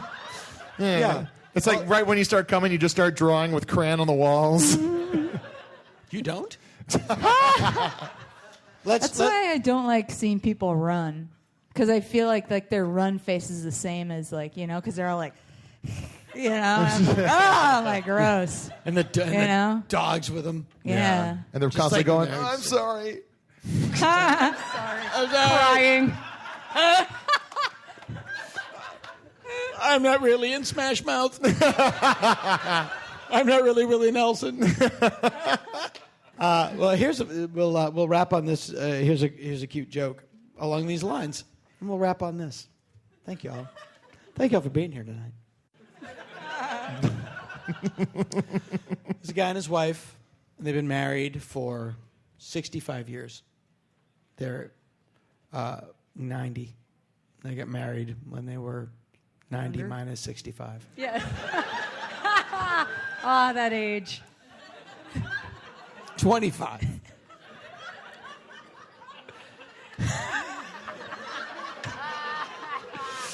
And the woman has never blown the guy. So it's his birthday, his 90th birthday. And she goes, what do you want for your birthday? And he goes, you know what I want. She goes, nope, not my style. He's like, please, what? How many years do I have left? She's like, I just don't like doing it. I've never done it. It's gross. I don't want to do it. He says, fine, then don't give me anything. It's the only thing I want. If you're not going to give it to me, forget it. She goes, oh, God. If I do it, you can't ask for another one ever. This is the one time I'm going to do it. He goes, fine. So she gives him a blowjob. It's great. And wait, there's more. They're sitting there. It's kind of awkward. She feels horrible. The phone rings. He picks it up and goes, hello? It's for you, cocksucker.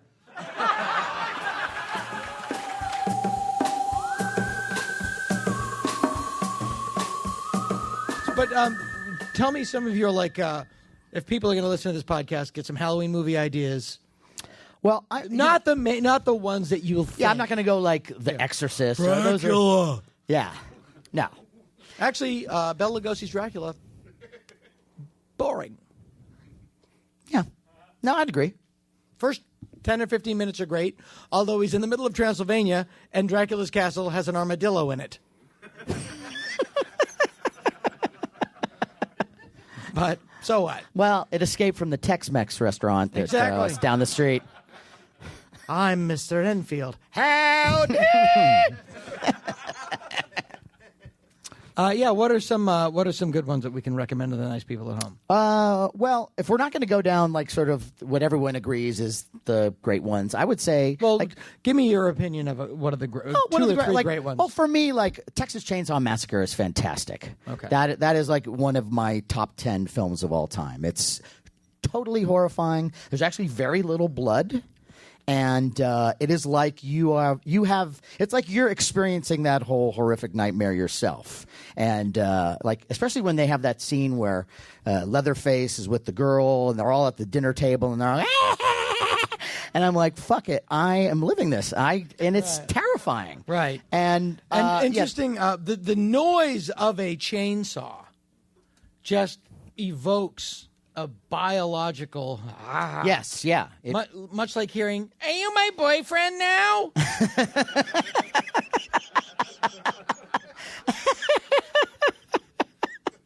Yeah. We got to make that movie. I'm still here. You said they were going to tow my car.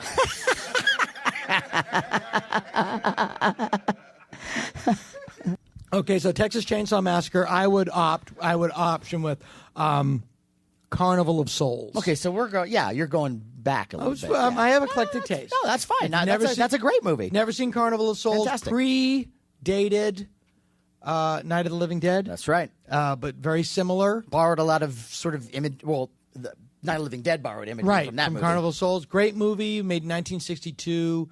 If you can rent it, it's really terrific. I highly recommend it. Carnival of Souls. Yeah. I also here's a real weird one. It's called Who Can Kill a Child?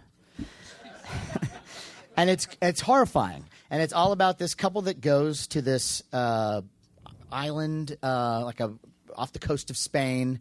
And on this island, all the kids have something's happened with their brain, and they're now murdering everybody. And they use real kids, and it is horrifying and a very interesting ending. I don't want to give it away, but it's animated. No, that's not true. But at the end, they're saved by Woody and Buzz. Yes. I'm going to say, I'm going to go out of the horror genre. Just recommendations to get you in a Halloween sort of frame of mind. The Ghost and Mr. Chicken. Oh, hear. Yes. One of the greatest comedies of all time. One of the greatest comedies of all time. I know people, everybody has the same, if they've never seen it and you tell them it, people look at you as if they've just realized that wasn't quite a fart.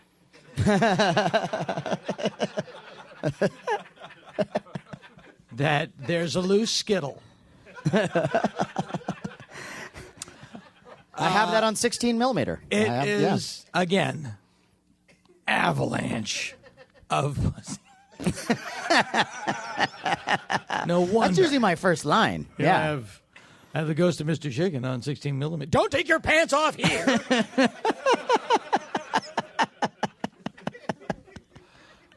It's so funny. It was the first movie he made I think it was the first movie he made. One of the first films he made when Don Knotts left the Andy Griffith Show. Yeah. It's sort of set in a town based like Mayberry. It's based in a fictional town or a real town called Rachel, Kansas. And Don Knotts plays a small town reporter that goes into a haunted house for the night. And it is there. You can count the successful like horror comedies, the ones that work, on one hand or two hands. Definitely. At the most. There are very, very few of them. This is absolutely one of them. The stuff in it that's scary, if you're a kid, is really scary. Yeah, the haunted house stuff is actually genuinely spooky. Genuinely spooky, and it's just hilarious and beautiful and completely wholesome. There's nothing wrong. Any kid can watch it. If you can do any I'm trying to think of like at one point he goes into the this is my favorite line from the movie, and it goes with this. He goes into this haunted house, and we're gonna wrap this up. He goes into a haunted house. There was a murder committed in the house. The murderer's reenacted by spirits the night he's in there. He's horrified, and he goes out and he's talking about the night in the house, and his friend goes, "Just try to stay calm." And he goes, "Calm? Calm? Do calm and murder go together? Murder and calm? Calm and murder?" And murder? Murder! Blood on the keys. Shears in the throat. And do haunted houses frighten you at all? On Mars, so I met Don Knotts at a autograph kind of thing. You might have been with me, actually. And I had him sign at a poster, and I said, "Could you please sign this? Do calm and murder go together?" He goes, "Was that a line from the movie?" Oh. I know. Yes. You fucking idiot. I would say the Ghost of Mr. Chicken, and try to watch Plan 9 from Outer Space, and of course Ed Wood. And Matt, wrap it up with your recommendations, and then we'll all relax to the thundering bass lines of Perubu. Well, I mean, if we're talking horror comedies, you got to go with the granddaddy of them all, Abbott and Costello Meet Frankenstein. Yes. Absolutely. And, of course, if we're looking at the zombie genre, every Halloween you have to watch the original Night of the Living Dead. It's still horrifying, scary, and subtle. Yes. And also, one last horror comedy recommendation. Please. And then we'll say goodnight. And thank you to everyone here at the Comedy Attic and the good people of the beautiful city of Bloomington, Indiana, including your mayor, who Hilarious. I know you all hate, but is really a nice guy. And he said he's really funny. He was here the other night, and somebody heckled him about the parking meters, and he said, "Parking meters, no! The living will envy the dead." Hilarious. Great. Yeah. He won my vote. Yeah, he An was American good. Werewolf in London. Can't go wrong. Great, by the brilliant John Landis. movie. Thank you very much for coming down. Spider Baby! Jack Hill! Spider Baby! Woo! And Lon Chaney Jr., a living I want you to love me. Lon Chaney Jr., a living testament to the preserving qualities of massive alcohol absorption.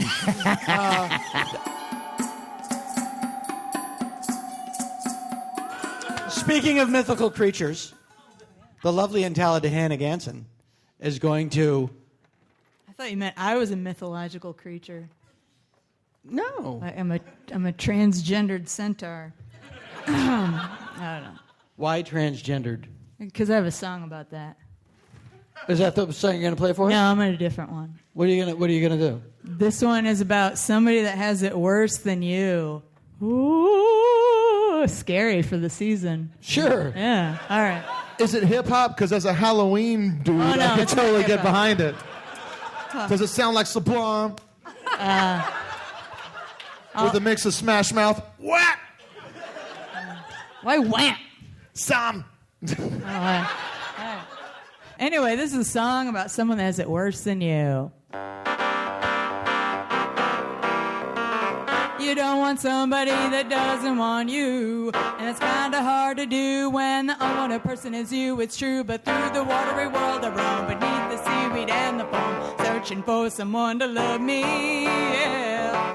I'm not entirely human, I know that sounds fishy. And I mean it literally, cause I'm a mermaid and nobody wants to kiss me. Not because of my scales or skin or tails or fin, please hold it and it'll laugh. It's because of my upper half, cause I'm a funny-faced mermaid. Yeah, that's the case.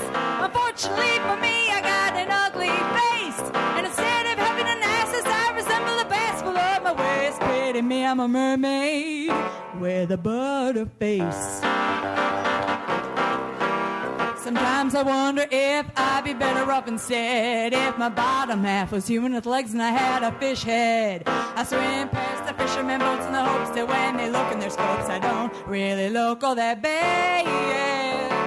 But as they approach and they get a better view, that's enough. They put their nets away and they pull their anchors up. Yeah, I don't want to walk the plank. I want someone to give my fin a spank. They'll get nautical. I'd rather be a naughty gal, but I'm a funny-faced mermaid, and it's a shame, man.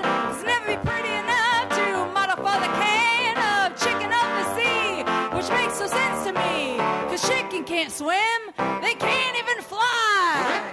Oh, this blows like a blowfish hat. I feel so alone. I couldn't feel more down unless I'm swimming down to the aquatic zone. Swimming round with a bad big laugh, just above the ocean bed. With the anglerfish, and that guy's uglier than I am. He has a pole sticking out of his head. It's true, go ahead and look it up. Why buy the longhorn cowfish when you can get the milk free? And no longhorn cowfish don't give milk, that'd be silly. That fact would kind of be hard to swallow, admit it, my friend. Just like the longhorn cowfish, it has poisonous skin. Yeah! What if it's mermaid? I'll try appellation. Marine mammal send out ultrasound signals of means of expiration. Then maybe I can find someone moist, and bubbly and fun, and you'll never drown when I'm around. Yeah! But if it's mermaid, close your eyes, stinker. Toss me a lure, you know I'll take it hook, line, and sinker. Yours to be loved is my only wish, and you won't eat tartar sauce and you eat this fish. Come on, what have you got to lose? Not your money, honey, cause I won't spend it on shoes. Cause I'm a mermaid with a butter face.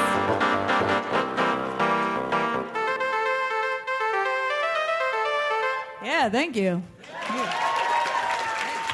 Butterface mermaid! This has been the Dana Gould Hour, brought to you by the Internet. Music by Andy Paley with Jake Posner behind the board. Engineering by Brent Butler. Internet junk by Spencer Hunt and Segan Friend. Sound editing, effects, and everything else by Jalinda Palmer. Mixed by Joe Napolitano. Hey, if you like the show, why don't you drop us a line at show@danagould.com. Tom Kenny speaking. I don't even know how snakes work.